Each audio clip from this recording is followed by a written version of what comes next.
तर एखादी व्यक्ती गेल्यानंतर जसं रडायचे आवाज येतात ना, तसे मला बॅकग्राऊंडला त्या फोनवरती मागे आवाज यायचे. बापरे, त्या घरातल्या त्या मुलांच्या कुटुंबियांचे. म्हणजे मी बिट्टूला एवढी मदत केली, बिट्टूला सगळ्या ह्याच्यातनं आम्ही बाहेर काढलं, त्याच्या फॅमिलीला. पुढच्या 10 मिनिटांनी ॲम्ब्युलन्स ड्रायव्हरचा मला फोन आला, मॅडम हमारी जान को खतरा है यहाँ पे.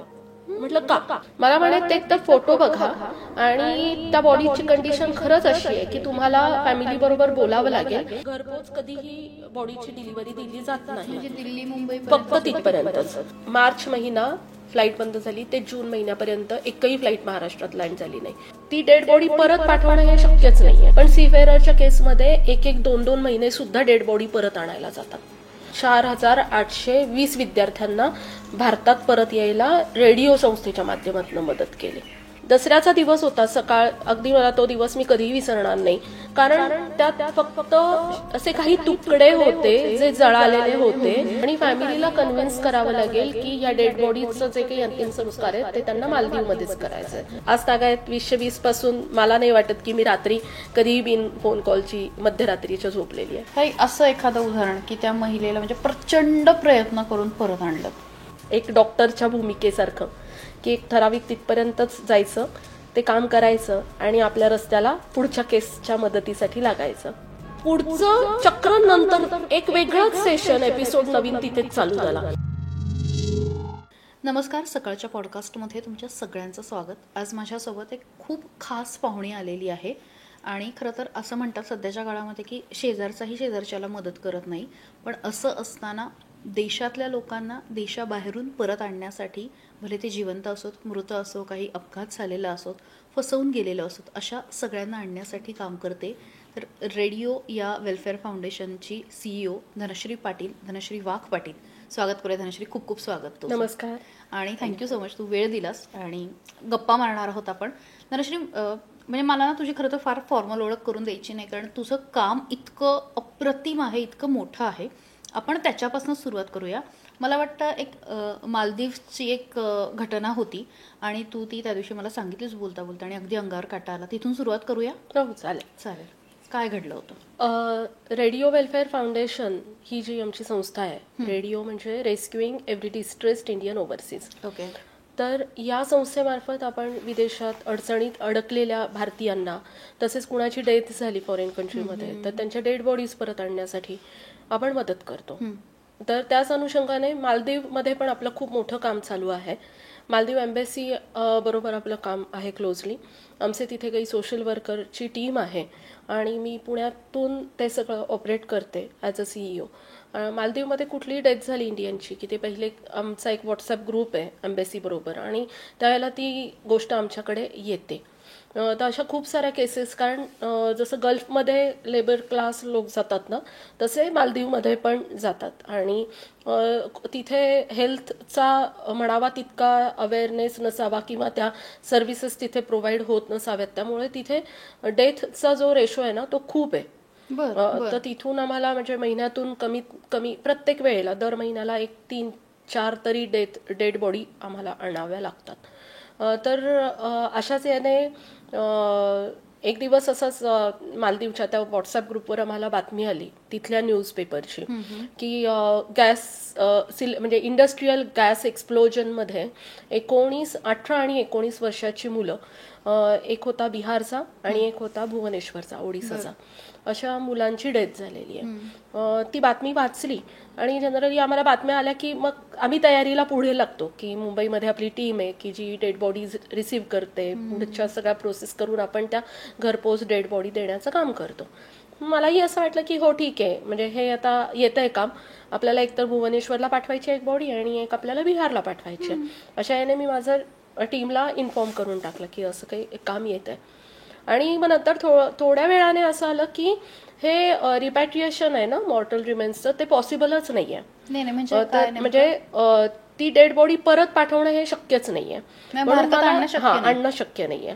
तर मलाही असा प्रश्न पडला की का बरं. तर मी माझ्या नेहमीच्या चॅलेंजेस घ्यायच्या याने मी त्यांना म्हटलं की नाही, काही नाही विषय, टीम आहे आपली चांगली आणि ती बॉडी परत मी घरपोच व्यवस्थित आम्ही पाठवू. मग नंतर दुसऱ्या दिवशी ती बॉडी मॉर्च्युरीमध्ये आल्या त्या आणि तिकडच्या का? मालदीवच्या मॉर्च्युरीमध्ये आल्या आणि आमचे जे तिथले सोशल वर्कर आहेत, आमचे टीम मेंबर आहेत, तर त्यांचा मला फोन आला आणि त्यांनी मला काही फोटो पाठवले होते. मला म्हणे ते एकतर फोटो बघा आणि त्या बॉडीची कंडिशन खरंच अशी आहे की तुम्हाला फॅमिली बरोबर बोलावं लागेल आणि फॅमिलीला कन्व्हिन्स करावं लागेल की या डेड बॉडीचं जे काही अंतिम संस्कार आहेत ते त्यांना मालदीवमध्येच करायचं आहे. मग त्याचा एकतर खर्चाचा जो काही भाग आहे तर तो एकतर वाचणार आहे आणि मग ते पैसे त्या फॅमिलीला दिले जातील त्या कंपनीकडून वगैरे जे काही. पण मुळातच काय 19 आणि 18 वर्षाची मुलं, नाही सॉरी 28 आणि 27 आणि 28 वर्षाची मुलं होती ती दोघं आणि तरुण मुलं आहेत. तर आई वडिलांना अशी अचानक बातमी जाणं एकतर त्यांच्यासाठी दुःखद, म्हणजे खूप एक मोठा शॉक आहे. आणि अशा ह्याच्यातही त्यांना ती मुलांची डेड बॉडी शेवटचे अंतिम संस्कार करण्यासाठी आपल्या गावी परत आणायचं. ही एक त्यांची ती हे की जे काही करायचंय ते आमच्या देखतच आमच्या हातानेच ते झालं पाहिजे. तर या कंडिशनमध्ये आम्हाला फॅमिलीला कन्व्हिन्स करणं ना हे खूप अवघड असतं, कारण मुळातच एवढा मोठा दुःखाचा डोंगर आहे आणि त्यात आपण त्यांना असं सांगायचं की नाही ते तिथेच करा अंतिम संस्कार, नका मागू परत वगैरे वगैरे, तर ते अवघड आहे. म्हटलं नाही, हे एवढ्या तरुण मुलांच्या ह्याच्यात नाही सांगता येणार. ते म्हणे मॅडम कंडिशनच अशी आहे बॉडीची की आता मॉर्च्युरीत जेव्हा बॉडी झाल्या ना त्यावेळेला मॉर्च्युरीत जेवढी लोक होती ना सगळी पळून गेली. म्हणे तुम्हाला बघायचं असेल तर फक्त मी तुम्हाला फोटो पाठवले, ते फोटो ओपन करा आणि बघा. मी जेव्हा फोटो ओपन केले, दसऱ्याचा दिवस होता, सकाळ, अगदी मला तो दिवस मी कधीही विसरणार नाही. सगळीकडे सगळ्यांच्या घरांमध्ये पूजेची सकाळची तयारी चालू होती. मी सकाळपासून त्या डेड बॉडीच्या रिपॅट्रिएशनवरती चर्चा करत होते आणि फोटो बघितले आणि 2 सेकंद मला काहीही सुचेना असं झालं, कारण त्यात फक्त असे काही तुकडे होते जे जळालेले होते पूर्ण, म्हणजे काही अर्धा कोळसा झालेले होते. त्यात त्यांचे पार्ट नव्हते, त्या मुलांची डोकी सुद्धा नव्हती आणि असे रॅन्डमली असे गोळा केलेले असे 2 बॉडीज याच्यामध्ये त्या बॉडीज अशा एकत्र त्यांनी करून ठेवल्या होत्या. आणि मग हे खूप मोठं चॅलेंज होतं ते बघितल्यानंतर की हे आणणार कसं, कारण मुळातच मालदीवमध्ये ना एनबाल्मिंग नावाची एक प्रोसेस असते. डेड बॉडी प्रिझर्व, म्हणजे जेव्हा डेड बॉडी आपल्याला बाय एअर आणायची असते त्यावेळेला त्याचं एनबाल्मिंग ही प्रोसेस केली जाते, जेणेकरून ती बॉडी डिकम्पोज होत नाही, खराब होत नाही. थर वगैरे म्हणजे ती केमिकल प्रोसेस असते, तर त्याने डेड बॉडी खराब होत नाही. तर या सगळ्या विदेशातून डेड बॉडी ज्या आणल्या जातात किंवा आपल्या इथे सुद्धा डोमेस्टिक एअरवेजने जेव्हा डेड बॉडीज पाठवल्या जातात ना त्यावर ती एनबाल्मिंगची प्रोसेस कंपल्सरी केली जाते, जेणेकरून ती बॉडी खराब होत नाही. सगळ्या भारतातही आपल्याला जर डेड बॉडी पाठवायची असेल बाय एअर कुठूनही, महाराष्ट्रातून दुसरीकडे किंवा दुसऱ्या स्टेट टू स्टेट, तर त्यावेळेला त्या एअर कार्गोने जेव्हा आपण पाठवतो त्यावेळेला एनबाल्मिंग होणं गरजेचं असतं, जेणेकरून ती बॉडी खराब होत नाही आणि त्याचा दुर्गंधाने बाकीच्या त्या पॅसेंजर्सला किंवा त्या फ्लाईटमध्ये तो वास जात नाही. तर हे सगळं असतं आणि ती व्यवस्थित ती बॉडी घरच्यांपर्यंत पोहोचते. तर ती मालदीवमध्ये ती प्रोसिजर नाहीये. मालदीवमध्ये पोस्टमॉर्टम देखील होत नाही. त्यामुळे मालदीववरनं डेड बॉडी जेव्हा आम्ही आणतो त्यावेळेला आमच्यासाठी एक ती खूप चॅलेंजिंग गोष्ट असते. त्यासाठी मुंबईमध्ये आपली एक टीम आहे की जी आपण मालदीववरून डेड बॉडी निघाली की त्या काही तासांमध्ये ती मुंबईत येते. मुंबईमध्ये ती एअरपोर्टला आम्ही स्वतः ताब्यात घेतो, त्याचं एनबाल्मिंग केलं जातं, परत नवीन कॅफिन बॉक्समध्ये त्याला सगळं त्याचं पॅकेज करून मग त्या स्टेटमध्ये त्या बाय एअर आम्ही त्या घरापर्यंत ती डेड बॉडी पोहोचवायचं काम करतो. आणि मग जेव्हा ह्या बॉडीचे तुकडे तुकडे आणि ते जळलेले सगळे हे बघितले, ते भयंकर होतं. सर्वसामान्य माणूस डोळ्याने ती गोष्ट फोटोतही बघू शकत नाही. इव्हन मी जर लोकांना अवेअरनेस म्हणून मी जेव्हा तो फोटो सहज म्हणून पोस्ट केला तर मला अनेक लोकांचे असे मेसेजेस आले सोशल ग्रुपवरती की हे असे फोटो पोस्ट करू नका, म्हणजे सर्वसामान्य लोक बघूच शकत नाही असं ते होतं. मग त्यावेळेला मी आमच्या मुंबईची जी टीम आहे जे एनबाल्मिंग करतात त्या दादांना फोन केला आणि त्यांना सांगितलं की हे येणार आहे आपल्याकडे, तर तुम्ही त्याचं करू शकणार का. ते म्हणे ताई याच्यापेक्षाही अवघड कंडिशनमध्ये आपण लोकांना केलेलं आहे, एनबाल्मिंग करून सगळ्या गोष्टी केलेल्या आहेत, तुम्ही पाठवा. आम्ही त्याला खूप कॉम्प्लिकेटेड होत्या सगळ्या प्रोसिजर्स, परमिशन्स आणि हेल्थ अथॉरिटीच्या वगैरे, कारण डेड बॉडीच नव्हती ना.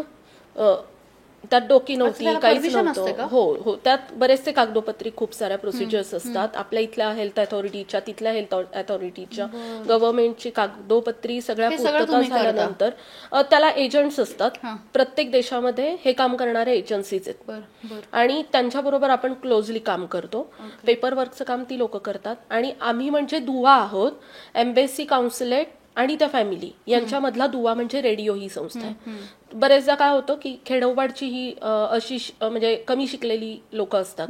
आता बिहारमध्ये असतील, राजस्थानमध्ये असतील किंवा कुठेही असतील, तर त्या तिथली बिहारी जी लँग्वेज आहे तर ती त्या लोकांना हिंदी पण येत नाही. मग त्यावेळेला मग त्या फॅमिलीज बरोबर त्यांचं म्हणणं समजून घ्यायचं.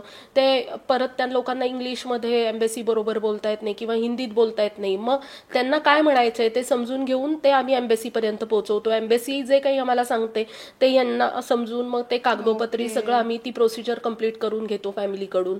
तर एक दुवा म्हणून आम्ही काम करतो. मग आता हे या ही सगळ्या body ह्याच्यातून. आली मुंबईत. तर त्या आली आणि त्यानंतर तरीही मी सांगत होते आणि तिथून येतानाच आम्हाला सूचना आली होती की फॅमिलीला मात्र हे सांगायचंय की डेड बॉडीज येत आहेत पण तो बॉक्स अजिबात ओपन नाही करायचा नाहीये. ओके. म्हणजे जसंच आहे, एक दफन होणार होता, एक अग्निसंस्कार होणार होते, तर त्यांना तसंच्या तसं त्यांना म्हणजे फॅमिलीला मात्र मी हेच सांगितलं की तुम्ही अजिबात उघडायचं नाहीये. तर त्या बॉडीज ते पाठवायला तयार आहेत. ते तयार झाले. 1 तास डेड बॉडी रिसीव्ह केल्यानंतर 1 तासाने म्हणजे ते सगळं त्यांनी ते एम्बाल्मिंग वगैरे केलं आणि त्याच्यानंतर 1 तासाने मी त्या दादांना फोन लावला. त्यांचा आवाज पूर्ण बसलेला होता कारण ह्याचं इन्फेक्शन त्यांना झालं होतं ते करताना. म्हणजे त्या बॉडीची कंडिशनच मुळात तशी होती. मग इंडिगोने आम्ही ते पाठवायचं चाललं होतं. इंडिगोचे काही टेक्निकल इश्यू होते म्हणून बिहारची जी होती ती सेम डेला डिलिव्हर झाली आणि दुसरी जी भुवनेश्वरची होती ती मध्ये 1 दिवस गेला आणि त्यानंतर डिलिव्हर होणार होती. तोपर्यंत ती इथल्या मॉर्च्युरीमध्ये ठेवली होती. आणि मग ते भुवनेश्वरवाले पण एक आपापसात बोलत होते, बिहारची पोहोचली मग आमची का नाही आली बॉडी, असं म्हणून त्यांचं ते प्रेशर सुरू होतं. असं करत रात्री 9 वाजता भुवनेश्वरला ती बॉडी पोहोचली. ती कलेक्ट केली तर म्हणजे त्यावेळेला मध्ये एक पूर्ण दिवस गेलेला होता. त्या बॉडीचा वास यायला लागला होता. म्हणजे एअरपोर्टवरून ती म्हणजे कार्गोमधून ती रिलीज केली त्यावेळेला ॲम्ब्युलन्समध्ये ती बॉडी ठेवण्यासाठीही कुणी पुढे येत नव्हतं, इतकी त्याची दुर्गंध होता. 1 तासाने मला आणि ते 4 तासाच्या अंतरावर खेडेगाव होतं. 1 तासाने मला फोन आला ॲम्ब्युलन्स ड्रायव्हरचा, मॅम मैं इसके आगे बॉडी लेके नहीं जा सकता. रात्री 10 वाजलेले होते. म्हटलं असं कसं, म्हणजे तुम्ही चार्जेस घेतलेत सगळं की असं नाही करायचं, तुम्ही इतर वेळेला करता, छान कामं पूर्ण करता म्हणून तुम्हाला दिलंय, मग असं का करताय. एकतर ते फॅमिली वाट बघतीये, रात्रीचे 12 वाजता ती बॉडी तिथे पोहोचणार आहेत, ती लोक वाट बघतायत, सगळी तयारी त्यांची झाली आणि असं का. मला म्हणे मी फक्त 1 किलोमीटर आलेलो होतो आणि त्या ह्याच्यात कमीत कमी 4 ते 5 वेळा मी उलटी करायला म्हणून गाडीतनं उतरलोय आणि ह्याच्या पुढे माझी कंडिशन अशी झाली आहे की मी नाही ती कॅरी करू शकत पुढे. मग आम्ही एक ओपन टेम्पो अवेलेबल केला रात्री तिथे लगेचच्या लगेच. लोकल त्या ट्रान्सपोर्ट ज्या कंपनी होत्या तर त्यांच्याशी कोऑर्डिनेट करून आणि ओपन टेम्पोने ती कॅफेन बॉक्स तो त्या घरापर्यंत पोहोचवला. तर अशा पद्धतीच्या खूप साऱ्या चॅलेंजिंग अशा गोष्टी असतात की कामं आम्ही करायचं मनावर घेतो पण त्या अशा अशक्य म्हणजे अशी न सांगता येणारी ही सगळी संकटच असतात आमच्या मागे. अवघड आहे हे, म्हणजे खरंच तुम्ही सांगितलं पण लिटरली अंगावरती काटा आला. म्हणजे किती असे अनुभव असतील ना की, आणि घरच्यांची एक वेगळी अवस्था असते. अशा वेळी तुम्हाला माहिती असते की आता काय काय अडचणी येणार आहेत. अशा अजून एखादी काही घटना आठवतीये की म्हणजे सगळ्यात पहिलं मी जे रिपॅट्रिएशन केलंय ना डेड बॉडीचं, तर ते माझ्यासाठी कधीही न विसरणारा अनुभव आहे. मालदीवचाच आहे. त्या मालदीवच्या ह्याच्यामध्ये एक दिवस मला रात्री 10 वाजता फोन आला की मॅडम हम ना आम्ही त्या फॅमिलीला ना कॉन्टॅक्ट करतोय की त्या व्यक्तीची डेथ झाली आहे 2 दिवसापूर्वी. फॅमिलीला आम्ही कॉन्टॅक्ट करतोय पण फॅमिलीचा म्हणावं तसा रिस्पॉन्सच येत नाहीये आम्हाला. मला पण असं झालं की म्हणजे असं का बरं. बिहारची फॅमिली होती, खेड्यातली एकदम. मी फोन लावला रात्री 10:30ला. मी स्वतः अस्वस्थ झाले की असं कसं, त्या घरातल्या कर्त्या पुरुषाची डेथ झाली आहे आणि फॅमिली रिस्पॉन्ड का करत नाहीये. मी फोन लावला, कुणीतरी फोन उचलला. एक छोट्या मुलाचा आवाज होता तर त्यांनी फोन उचलला. मी म्हटलं घरातलं मोठं कोणी आहे का, फोन दे. तर त्याने दिला. तर तिथे पण मला असं थोडंसं मला पण जाणवलं की अरे हे मी बोलतीये सांगतीये पण हे काही रिस्पॉन्डच करत नाहीये आपल्याला. मी फोन ठेवून दिला. मी आमच्या टीमला पण सांगितलं की मला सेम आला हा एक्सपिरियन्स आणि ती लोक रिस्पॉन्ड करत नाहीयेत. काय त्यांच्या ह्याच्यातनं त्या मला कळत नाहीये की असं का वागतायत. मी अस्वस्थ झाले. दुसऱ्या दिवशी सकाळी 6ला उठले. 6ला उठून परत फोन लावला की असं का बरं होऊ शकतं. तर परत छोट्याच मुलाने फोन उचलला. मग त्याने दुसऱ्या कुणाला तरी दिला. ती व्यक्ती माझ्याशी बोलत असताना मला मागून ना सतत एक छोट्या मुलाचाच आवाज येत होता जो प्रॉम्प्टिंग करत होता, म्हणजे सांगत होता की हे बोल ते बोल ते बोल. मग मी विचारलं की म्हणजे काय प्रॉब्लेम काय. तर म्हणे आमच्या इथे हिंदी कुणालाही येत नाही. ते बिहारी लँग्वेज बोलणारे होते, त्यांना हिंदी येत नव्हती आणि एम्बेसीतले जे काही ऑफिशियल असतील मे बी ते साऊथ कडचे असतील तर त्याच्यामुळे त्यांना लँग्वेजचा इतका मोठा इश्यू होता की त्यांना त्यांच्याशी कसं बोलायचं ना हेच त्यांना कळत नव्हतं. मग तो जो छोटा आवाज येत होता ना मुलाचा, मग मी म्हटलं की तुम्ही बोलताय पण कोणीतरी मागे सांगतंय, कोण बोलतंय त्याला फोन द्या, हिंदी कोणाला येतंय. तर म्हणे हमारा भांजा है जिसके पिता गुजर गए है. तर बिट्टू कुमार त्या मुलाचं नाव होतं, 10 वर्षाचा फक्त मुलगा तो. तर त्या बिट्टू कुमारने फोन घेतला. मी त्याला विचारलं तू किती म्हणजे कोणत्या स्टँडर्डमध्ये. तो म्हणे 5वीत ते. मग मी म्हटलं मला काय वाटलं की बिहारचे आहेत, थोडं उशिरा स्कूलमध्ये टाकतात. वय काय म्हटलं तुझं. म्हणे 10 वर्ष. म्हणे जे गेलेत ते माझे वडील आहेत आणि आमच्या घरामध्ये ना हिंदी कोणाला येत नाही मॅम. तर त्याच्यामुळे ना काय बोलायचंय कसं करायचंय आम्हाला काहीच कळत नाहीये. त्यांनी आम्हाला काहीतरी पेपर पाठवलाय त्यांच्या मोठ्या काकाने तो. आणि बिहारमध्ये कशी भाऊबंदकी असते की बाहेरच्या देशात डेथ झालीये म्हटल्यानंतर त्यांना असं वाटतं लाखोने पैसे येणार आहेत कम्पन्सेशनचे. त्यामुळे त्या मोठ्या काकाबद्दल पण इन्सिक्युरिटी होती. मग अशा कंडिशनमध्ये बोलायचं कुणाशी म्हणून ते बोलत नव्हता तो मुलगा पण. आणि त्याची आई तर पूर्णच अडाणी होती. असं सगळं करून त्या बिट्टू कुमारला म्हणजे असं होतं की मी 10 वर्षाच्या मुलाशी त्या वडिलांची डेड बॉडी आणण्यासाठी म्हणून चर्चा करत होते. आणि असे 8 दिवस मी त्या मुलाबरोबर, कारण कुठल्याही देशातून डेड बॉडी आणायची ना तर कमीत कमी 8 दिवस लागतात. हो का. तिथलं पेपरवर्क कम्प्लीट होऊन आणि परत इथे येऊन इथून ती डेड बॉडी परत जाईपर्यंत त्यांच्या घरी पोहोचेपर्यंत 8 दिवसाचा कमीत कमी वेळ जातो.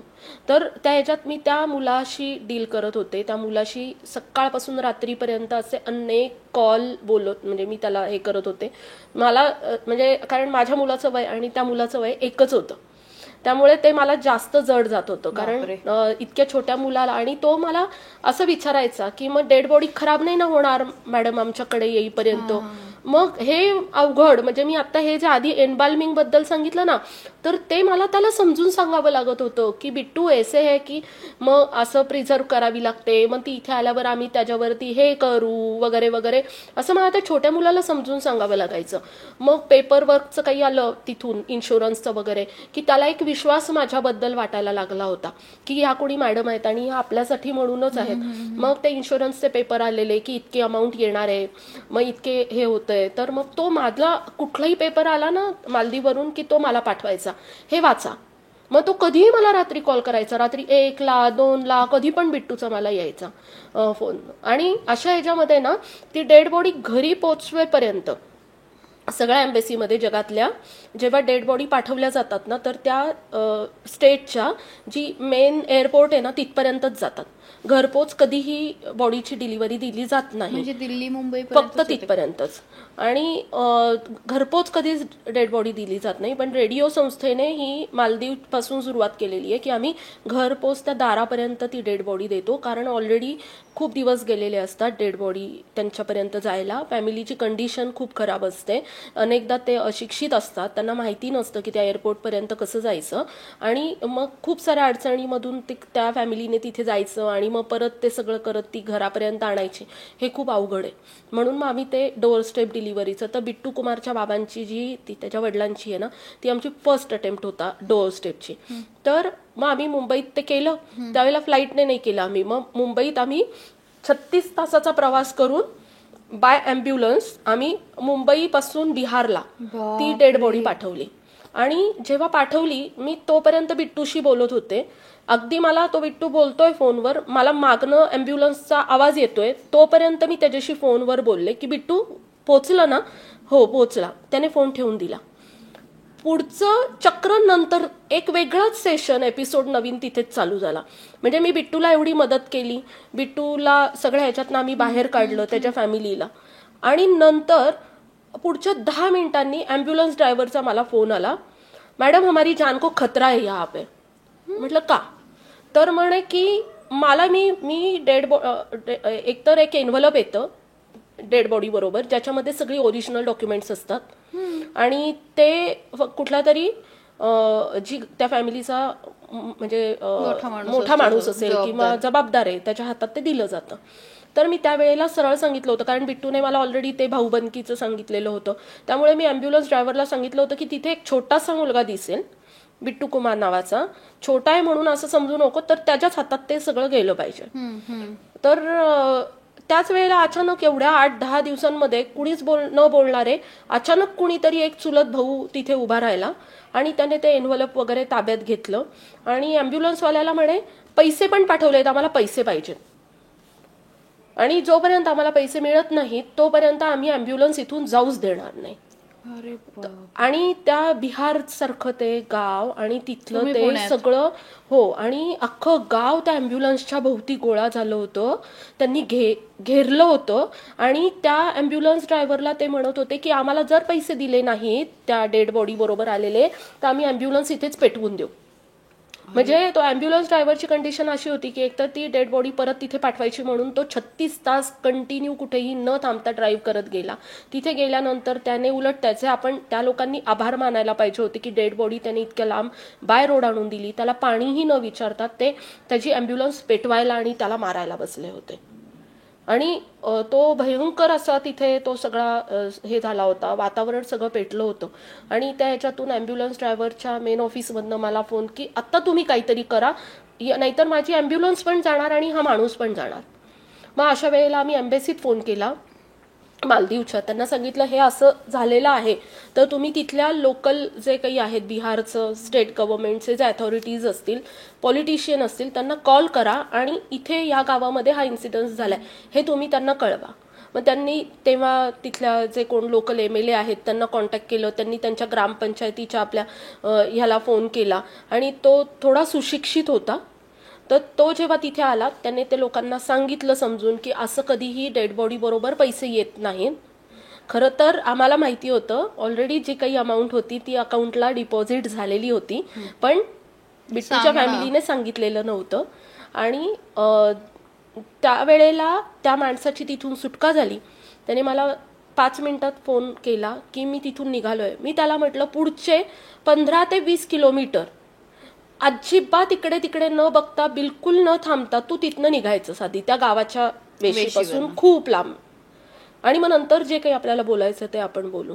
तर म्हणजे त्यावेळेला मला असं झालं की हे किती कृतज्ञ असावेत हे लोक की मी आज त्या मुलाला एवढी मदत करतेय, एवढं सगळं सांभाळून घेतेय. मी त्या मुलाशी तो जो कोण भाऊ आला होता सो कॉल्ड, तर त्यालाही मी बोलले की एवढे दिवस तू कुठे होतास आणि तुला माहितीये का मी कोण आहे, मी काय काम केलेलं आहे, आमच्या संस्थेने काय काम केलंय, आणि तू माझ्याशी अरुगंटली बोलतोच कसा, आणि या लोकांना का बरं तू थांबवतोय, ॲम्ब्युलन्स पहिली तू सोडायची असं म्हणून मी त्याला बोलले.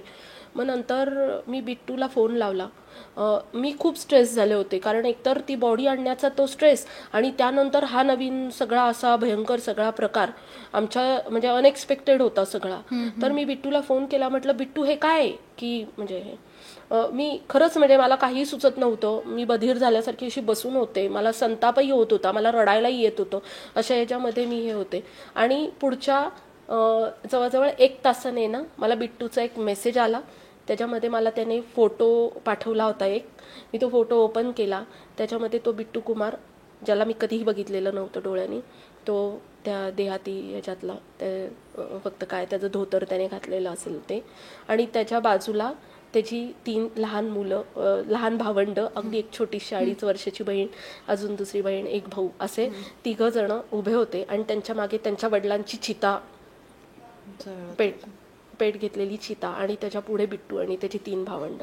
माझा जो काही संताप, माझा जो काही राग, जो मनस्ताप होता तो तिथल्या तिथे हे झाला. आणि म्हणजे माझी कंडिशन त्यावेळेला भयंकर होती. तो फोटो माझ्या सोशल मीडियावर म्हणजे ही बघायला मिळेल, बघणाऱ्याला खूप तो त्रास होतो. तर असे अनुभव अनेक आहेत की ज्याच्यामध्ये आणि यामध्ये कसं होतं की आपण त्यांच्यात इतकं इन्व्हॉल्व्ह झालेलो असतो ना, ते आपल्यासाठी एक फॅमिली म्हणूनच असतात.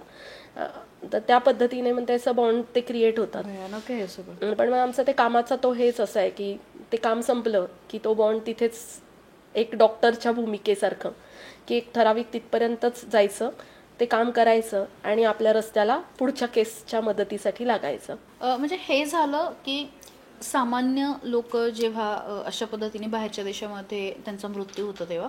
पण अजून एका गोष्टीमध्ये तुम्ही मगाशी सांगितलं की संस्था काम करते ते म्हणजे सागरी सीमा जर कोणी चुकून पार केल्या तर तो एक वेगळा स्ट्रगल आहे. म्हणजे एकतर आपल्याला त्यातलं काही माहिती नसतं, त्याचे कायदे वेगळे आहेत. तर मग अशा वेळी कशी कामं असतात, म्हणजे अशी काही उदाहरणं आहेत का? हां, रेडिओ ही जी संस्था आहे ना, तर त्याच्यामध्ये वेगवेगळ्या विषयांवर आम्ही काम करतो. म्हणजे मी स्वतः 10 वर्ष दुबईत होते, पण त्यावेळेला मलाही देखील माहिती नव्हतं की विदेशात राहताना लोकांना अडचणी काय काय येतात. कारण त्यावेळेला आम्ही आमची नोकरी, व्यवसाय आणि आपलं आयुष्य विदेशातलं छान एन्जॉय करण्याचा अशा ह्याच्यावर असतो. आणि विदेशात राहणारे प्रत्येक व्यक्ती याच्यात राहते. कुणालाच म्हणजे तिथे राहणाऱ्या व्यक्तींना माहिती नसतं की आपल्याला तिथे आपल्या आजूबाजूला पण काय चालतंय, काय घडामोडी होत आहेत आणि लोकांना काय अडचणी असू शकतात, हे म्हणजे कुणालाच माहिती नसतं. आणि इथे बसलेल्या लोकांना काय वाटतंय की फॉरेन कंट्रीत आहे, खूप सारे पैसे कमवतोय, भरपूर घरी पाठवतोय आणि छान आयुष्य जगतायत, म्हणजे कशी ना नातेवाईकांचं बर्डन आहे ना काही, छान पैसा येतोय, सगळं म्हणजे मजा आहे तुमची, असं लोकांचा गोड गैरसमज आहे. तर तसं अजिबात नाहीये. जेव्हा फॅमिली म्हणजे फॉरेन कंट्रीमध्ये अनेक अडचणींना लोकांना सामोरं जावं लागतं. तर त्याच्यामध्ये अनेकांचे जॉब जातात, नंतर मग जॉब केल्यानंतर विजाचे त्यांचे इश्यूज येतात.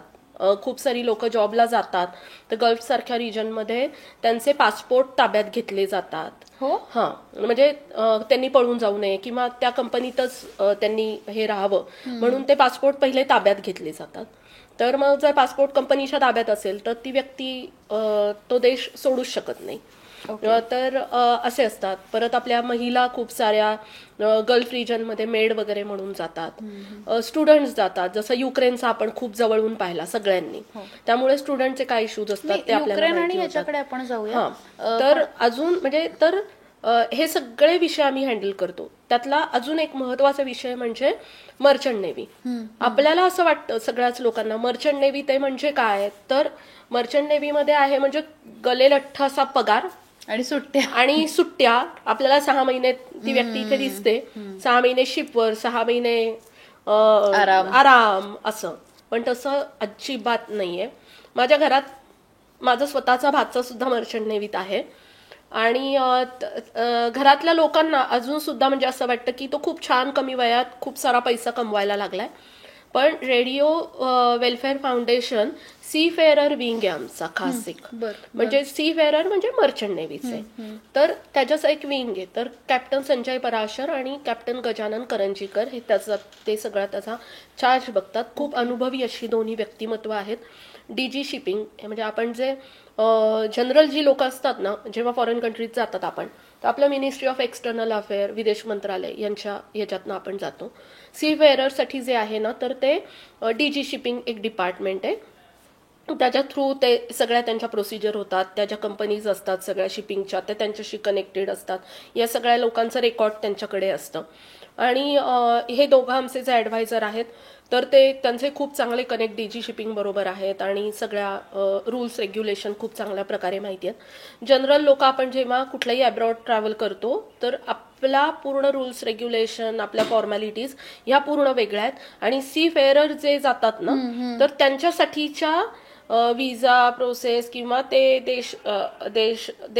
देशी फिरतात ना, तर त्यावेळेसच्या त्यांच्या ज्या प्रोसिजर आहेत ना त्या पूर्णपणे वेगळ्या आहेत. तर याच्यासाठीचा एक खास आपल्याकडे विंग आहे. मग त्यात आपण अनेक प्रकारे लोकांना मदत करतो. खूप साऱ्या सी फेअरर्सची ना फसव्या एजंटकडून फसवणूक होते की त्यांना म्हटलं जातं की आम्ही तुम्हाला अमुक कंट्रीमध्ये खूप चांगला जॉब देऊ आणि मग त्यांना कुठेतरी दुबई वगैरे अशा ठिकाणी की नेऊन पाठवलं जातं आणि मग म्हणतात की तुला शिपवरती पाठवू, पण ती मुलं जी काही तरुण वर्ग आहे तो तिथेच अडकून राहतो.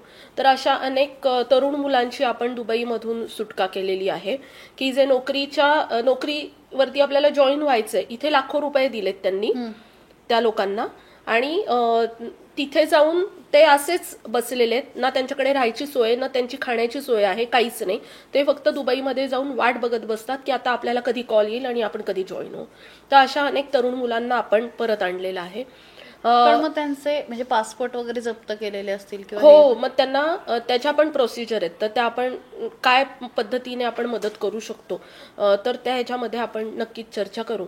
तर त्याचबरोबरीने अनेक सीफेअरची जेव्हा डेथ होते ना म्हणजे शिपवरती, तर ती समुद्रामध्ये होते. आणि मग त्यावेळेला कुठल्या तरी वेगळ्याच कंट्रीमध्ये ते असतात. मग त्या कंट्रीमधून मग तो समुद्रातनं ती शिप त्या पोर्टला आणून तिथले सगळी कागदोपत्री कंप्लीट करून, तर असं हे जे मी आता मालदीवचं जे सांगितलं, मालदीव किंवा कुठल्याही देशातनं जेव्हा आम्ही डेड बॉडीज आणतो ती प्रोसिजर पूर्ण वेगळी आहे. आणि सीफेअरची जी आहे ना तर ती पूर्ण वेगळी आहे. मी आता जर कमीत कमी 8 दिवस जे सांगितला की तेवढा पिरियड लागतो कमीत कमी, म्हणजे तो मे बी महिना पण लागू शकतो. पण सीफेअरच्या केसमध्ये 1-2 महिने सुद्धा डेड बॉडी परत आणायला जातात. आणि ती तर खूप भयंकर वेगळी कंडिशन आहे, कारण त्या घरातल्यांनी महिने त्या व्यक्तीला बघितलेलं नाहीये, आणि अशा ह्याच्यात त्यांना फक्त एक सिंगल फोन कॉल आहे की तुमच्या घरातल्या त्या व्यक्तीचं डेथ झालेली आहे. आणि अनेकदा त्याच्या कंपन्या असतात, शिपिंग कंपन्या, त्या फुटेज देत नाहीत की काय नक्की झालेलं आहे. त्यामुळे एक खूप मोठा प्रश्नचिन्ह त्या फॅमिलीच्या समोर असतो की नक्की झालं तर काय झालंय, कारण थोड्या वेळापूर्वी आम्ही बोललो होतो, मग आता काय झालं, असे अनेक प्रश्न त्यांचे असतात. आणि मग त्यावेळेला मग आमची जी टीम समुद्रात असताना तो सागरी किनारा ज्या देशाच्या हद्दीमध्ये आहे तिथे तुमचा मृत्यू झालाय, तुम्ही मूळ भारतीय आहात आणि तुमचं शिप जहाज जे आहे ते एका वेगळ्या देशात चाललेलं आहे. सो हे सगळ्याची सांगड घालून ते जवळच्या किनाऱ्यावर आणणं आणि त्या एम्बेसी बरोबर मग ते सगळं कोऑर्डिनेट करून तिथे त्या फॅमिलीजला त्या देशाचे रूल्स रेग्युलेशन प्रमाणे एखादं उदाहरण आठवतंय म्हणजे की असे अनेक सारी उदाहरणं आहेत की अगदीच 2-2 महिने होऊन जातात पण डेड बॉडीज परत येत नाहीत. म्हणजे घरच्यांना असं वाटतं की हार्ट अटॅकने गेलेत, मे बी काही त्यांना मग जेव्हा फुटेज मिळत नाहीत मग त्यावेळेला घरच्यांच्या मनात अजून एक अशी चुकचुकते की मग काही घातपात तर नाही ना झालेला. तर अशा बऱ्याचशा गोष्टींना फॅमिलीला हे करावं लागतं. आणि मग त्यांना मग ते 2-2 महिने ती बॉडी परत येईपर्यंत मेंटली सपोर्ट आम्हाला करावा लागतो. आपल्या घरात एक व्यक्ती गेलीये आणि एक फक्त फोन आलाय आणि 1.5-2 महिने तो कालावधी काढायचा आहे. आणि 1.5-2 महिने तर कोणाचं रुटीन राहत नाही, म्हणजे कोणालाही इतक्या सुट्ट्या मिळत नाही किंवा कोणी नातेवाईक येऊनही इतके दिवस थांबू शकत नाही. सो अशा वेळेला आम्ही बघितलंय की ते जे सीफेअरर असतात त्यांच्या वाईफ अगदी छोटे मुलांना पण घेऊन एकट्या राहत असतात. आणि इतका मोठा दुःखाचा डोंगर असताना सुद्धा त्या बाईला, जिचा नवरा गेलेला आहे, त्या बाईला सगळे सरकार दरबारी दारोदारी त्या ऑफिसेसमध्ये जाऊन फायली घेऊन जाव्या लागतात, ते फॉलोअप घ्यावी लागतात. आणि हे खूप भयंकर आहे. आणि मग त्याच्यामध्ये मग त्यांना आमचाच सपोर्ट असतो. मग त्यावेळेला त्यांना ते समजून सांगणं, अनेकदा आम्हाला माहिती असतं की याला वेळ किती लागणार आहे, पण आम्ही त्यांना ते ओपनली नाही सांगू शकत. मग त्यावेळेला त्यांना ती सोल्युशन देणं, असं एक त्यांची मानसिकता सगळी ढासळू न देता त्यांना बॅलन्स ठेवून त्यांना त्यांचं दुःख समजून आपल्याला कधीही रात्री अपरात्री त्या डिप्रेशनमध्ये फोन करतील, आपल्या त्यांचे प्रश्नांची उत्तरं देण्याची तयारी असतात. हो, म्हणजे मी आज तागायत 2020 पासून मला नाही वाटत की मी रात्री कधीही बिन फोन कॉलची मध्यरात्रीच्या झोपलेली आहे. तर असे, कारण डिप्रेशनमध्ये माणूस जेव्हा असतो तेव्हा रात्री झोप येत नाही आणि मग त्यावेळेला मग हे फोन चालू होतात. तर त्यावेळेला आमची म्हणजे ती मानसिकता आम्ही ठेवलेली आहे की आपण 24/7 सगळ्या लोकांसाठी तेवढ्याच याने त्यांना सहारा देण्यासाठी आपण ऐकण्यासाठी अवेलेबल असलं पाहिजे. ऐकणं आणि समजवणं आणि हे सगळं काम जेव्हा मी ऐकतेय ना, याच्यापेक्षा वेगळं उत्तम काम आणि असूच शकत नाही. म्हणजे किती तुमचं कौतुक आणि किती तुम्हाला थँक्यू म्हणावं अशी खरं तर हे. अगेन पुढच्या म्हणजे मी प्रश्नाकडे जाते, कारण खूप वेगवेगळ्या क्षेत्रामध्ये काम आहे. आपण म्हटलं ना की परदेशामध्ये जॉबचं एक तर हे आहेच, म्हणजे की विशेषतः भारतामध्ये आणि छोट्या छोट्या गावांमध्ये ते अजूनही आहे की मी बाहेर जाऊन पैसा कमवणार किंवा बाहेरून जाणार आणि त्या नोकरीचं आकर्षण वगैरे. पण आता हे महिलांमध्ये पण आहे. म्हणजे मगाशी तो मुद्दा आला तो की मेड म्हणून जातात, म्हणजे मोलकरणी म्हणून, की तिथे मी 8च तास काम करेन आणि खूप पैसे कमवेन. गरिबीही असते टोकाची, असं काही हे नाही.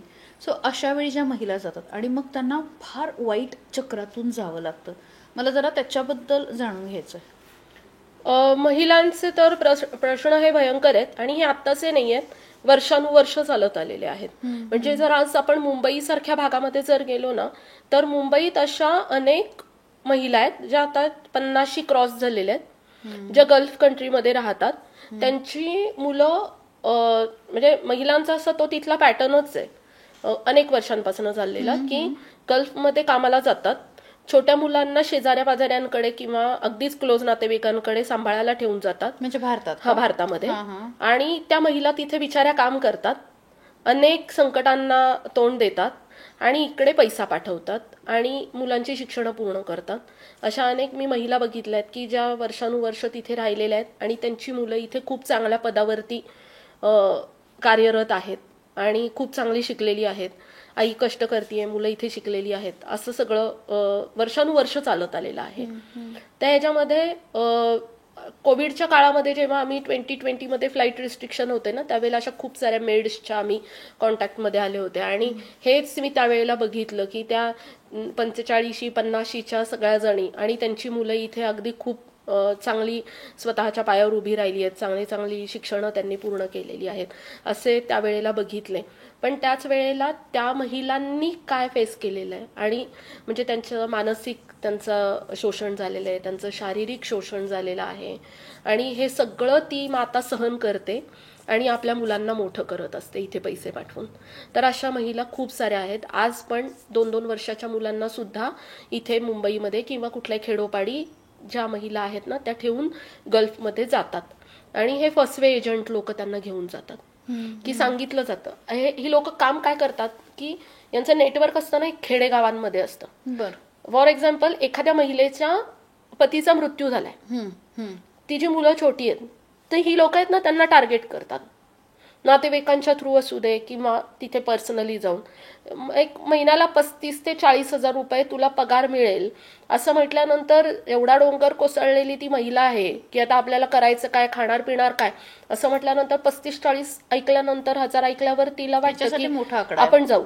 मग ती 1,00,000-1.5 लाख रुपये त्या एजंटला देते, कुठूनही काही करून गल्फमध्ये जाते. तर गल्फमध्ये गेल्यानंतर मग तिथे गेल्यानंतर एअरपोर्टवर त्यांना कुणी घ्यायला आलं तर ठीक आहे. अनेक महिलांना तर एअरपोर्टवर रिसीव्ह करायला पण कोणी येत नाही गल्फमध्ये गेल्यानंतर. म्हणजे त्या तिथे काहीच नाही त्यांच्याकडे. आणि तिथे एअरपोर्टवरतीच तिथे इमिग्रेशन झाल्या त्यांच्याकडचे पासपोर्ट आहेत ना, ते ताब्यात घेतले जातात. ते कोण एजंट घेतात? हा, एजंट घेतात. ते एजंटची लोक असतात आणि मग ते पासपोर्ट ताब्यात घेतात. म्हणजे त्यांचा परत येण्याचा रस्ता पूर्ण बंद होऊन जातो. आणि अशा मग त्यांना मग कुठेतरी मग अरब घरांमध्ये वगैरे असं त्यांना जॉबला पाठवलं जातं, जिथे त्यांच्यावर खूप म्हणजे एकतर 7-8 तासाचं तर ती नोकरी नसतेच, ती 24 तासाची नोकरी असते, ज्यात मग त्यांना त्यांच्या कपॅसिटीपेक्षाही खूप काम करावं लागतं. शारीरिक लैंगिक शोषण होतं त्यांचं. आणि अनेकदा तर म्हणजे काही कंट्रीजचे रूल्स रेग्युलेशन असतात, त्यामुळे मला ओपनली काही सांगता येत नाहीत गोष्टी, पण अनेकदा वेगळ्या कारणांसाठी सुद्धा तिथे त्या महिलांना नेलं जातं. एकाच हॉटेलच्या एकाच रूममध्ये 20-20, 25-25 महिला त्यांच्यावरती, म्हणजे त्यांना इंजेक्शन जी काही हे आहेत की त्यांना बेशुद्ध करून ठेवलं जातं की जेणेकरून त्या पळून जात नाहीत. मग अशाही काही महिला असतात की थोडीशी शुद्ध आल्यानंतर तिथून काही करून पळून त्या निघतात तिथून त्या एजंटच्या कचाट्यातून. आणि जेव्हा हे सगळं शोषण जेव्हा तेव्हा त्या फॅमिलीजमध्ये राहतात तेव्हाही होत असतं, त्यावेळेला त्या महिला जेव्हा एजंटला म्हणतात की आम्हाला परत जायचं, आम्हाला इथे नकोय, सेफ नाहीये, त्यावेळेला एजंटचे आम्हाला त्या महिलांकडून व्हॉइस मेसेजेस ते रेकॉर्ड केलेले ते येतात, ज्याच्यामध्ये अतिशय अशा खूप घाण अशा शिव्या त्यांना दिल्या जातात, खूप घाण भाषेत त्यांच्याशी बोललं जातं. आणि परत ते एजंट म्हणतात की आता 2 लाख रुपये द्या, 2.5 लाख रुपये द्या, आम्ही तुम्हाला परत जाऊ देतो. मध्ये आणणार कुठून? मग अशा वेळेला मग आमचा रोल काय असतो की कुठलीही एम्बेसी आणि कॉन्सुलेट जे आहेत ना, तर ते त्या पीडित महिलेच्या घरापर्यंत नाही जाऊ शकत. बरं. त्यांना त्यांचे काही लिमिटेशन आहेत. मग अशा वेळेला आमचं सोशल वर्करचं जे नेटवर्क आहे, आमची जी टीम आहे ती त्या घरापर्यंत जाते. अनेकदा तिथल्या त्या अरब फॅमिली असेल तर त्या घरातल्या ज्या ओनर आहेत, महिला आहेत, त्यांना थोडंसं समजवलं जातं. आणि मग 2-3 केसेसमध्ये तर असं झालंय की त्या अरब महिलांनीच त्या महिलांना पळून जाण्यासाठी मदत केली आहे आमची टीम तिथे समजून आल्यानंतर. आणि आम्ही त्या महिलांना एकच सांगतो, म्हणजे या इंटरव्ह्यूच्या माध्यमातून पण मी हा अवेअरनेस करू इच्छिते की एम्बेसी किंवा कॉन्सुलेट किंवा भारत सरकार ते तुमच्या दारापर्यंत तुम्हाला सोडवायला नाही येऊ शकत त्या देशामध्ये. तर त्यांना काही करून ना, त्या एम्बेसी किंवा कॉन्सुलेट त्या देशाची जी आहे तिथे काही करून तिथपर्यंत पोहोचावं लागतं. जेव्हा तुम्ही त्या एम्बेसी कॉन्सुलेटच्या दरवाजाच्या आतमध्ये जाता त्यावेळेला तुम्ही पूर्णपणे भारत सरकारच्या छत्राखाली असता आणि त्यानंतर तुमचा इकडे येण्याचा प्रवास खूप चांगला व्यवस्थितपणे पार पाडला जातो. मग त्यावेळेला जे पासपोर्टचं जे म्हटलं, तर त्यावेळेला ज्यांचे पासपोर्ट नसतात, तर अनेक लोकांना हे माहिती नाहीये की लोकांना काय वाटतंय की पासपोर्ट माझ्याकडे नाहीये, मी माझ्या देशात जाऊच शकत नाही. मी स्वतः दुबईमध्ये असताना अनेक अशी वयस्कर लोक बघितली आहेत, जेंट्स असे लेबर क्लास, की ज्यांच्याकडे पासपोर्ट नाही म्हणून त्यांचे मृत्यू पण तिथे झालेत. ते त्यांच्या फॅमिलीला वर्षानुवर्ष भेटू नाही शकलेले. का तर त्यांना हे माहितीच नाहीये की भारत सरकारची एक प्रोव्हिजन आहे, इमर्जन्सी सर्टिफिकेट, म्हणजेच तात्पुरत्या स्वरूपाचा पासपोर्ट हा भारत सरकारच्या म्हणजे एम्बेसी ज्या आपल्या आहेत किंवा कॉन्सुलेट आहेत तिथून दिला जातो, ज्याने ते डॉक्युमेंटने तुम्ही वन टाइम ट्रॅव्हल करून आपल्या देशात येऊ शकता. ओके. तर ही प्रोसिजर जी आहे ना, ही खूप कमी लोकांना माहिती आहे. तर कोणीही अडकलं असेल बाहेरच्या देशात, महिला असतील, लेबर क्लास लोक असतील, तर त्यांनी पहिलं आपल्या देशाचा जो दूतावास आहे, कॉन्सुलेट, एम्बेसी, त्यांच्यापर्यंत पोहोचायचं आहे आणि जो काही आपला प्रश्न आहे तो त्यांच्यापर्यंत मांडायचा आहे. काही असं एखादं उदाहरण की त्या महिलेला म्हणजे प्रचंड प्रयत्न करून परत आणलं? एक मुलगी होती, तर ती काय वय असेल? तिचं वय 28-29 असेल. 3 वर्षाचा मुलगा होता तिचा. 3 वर्षाच्या मुलाला शेजारणीकडे ठेवून ती गेली होती. ती बाय प्रोफेशन टीचर होती, ग्रॅज्युएट झालेली मुलगी, बाय प्रोफेशन टीचर. पण तिचं समाव तिच्या नवऱ्याबरोबर जमत नव्हतं काही, तर त्यामुळे तिला काहीतरी इन्कम जनरेट करणं गरजेचं होतं मुलासाठी. म्हणून ती मुलाला 3 वर्षाच्या शेजारणीकडे ठेवलं आणि दुबईला जॉबला गेली. तिथे गेल्यानंतर तिला असं म्हणजे जाताना त्या एजंटने काय सांगितलं, तुला तिथल्या अरब फॅमिलीमध्ये ना तुला टीचिंगचा जॉब करायचा आहे, म्हणजे त्या घरातल्या मुलांना शिकवायचं आहे. पगार पण चांगला प्रॉमिस केला होता. मग तिला वाटलं की ठीक आहे, टीचिंगचा जॉब आहे, चांगला पगार मिळतोय, तर जाऊ म्हणून ती गेली. दुबई एअरपोर्टला पोहोचल्यानंतर त्या फ्लाईटमध्ये खूप साऱ्या अशा मेड्स वगैरे अशा एजंट थ्रू आलेल्या लेडीज होत्या.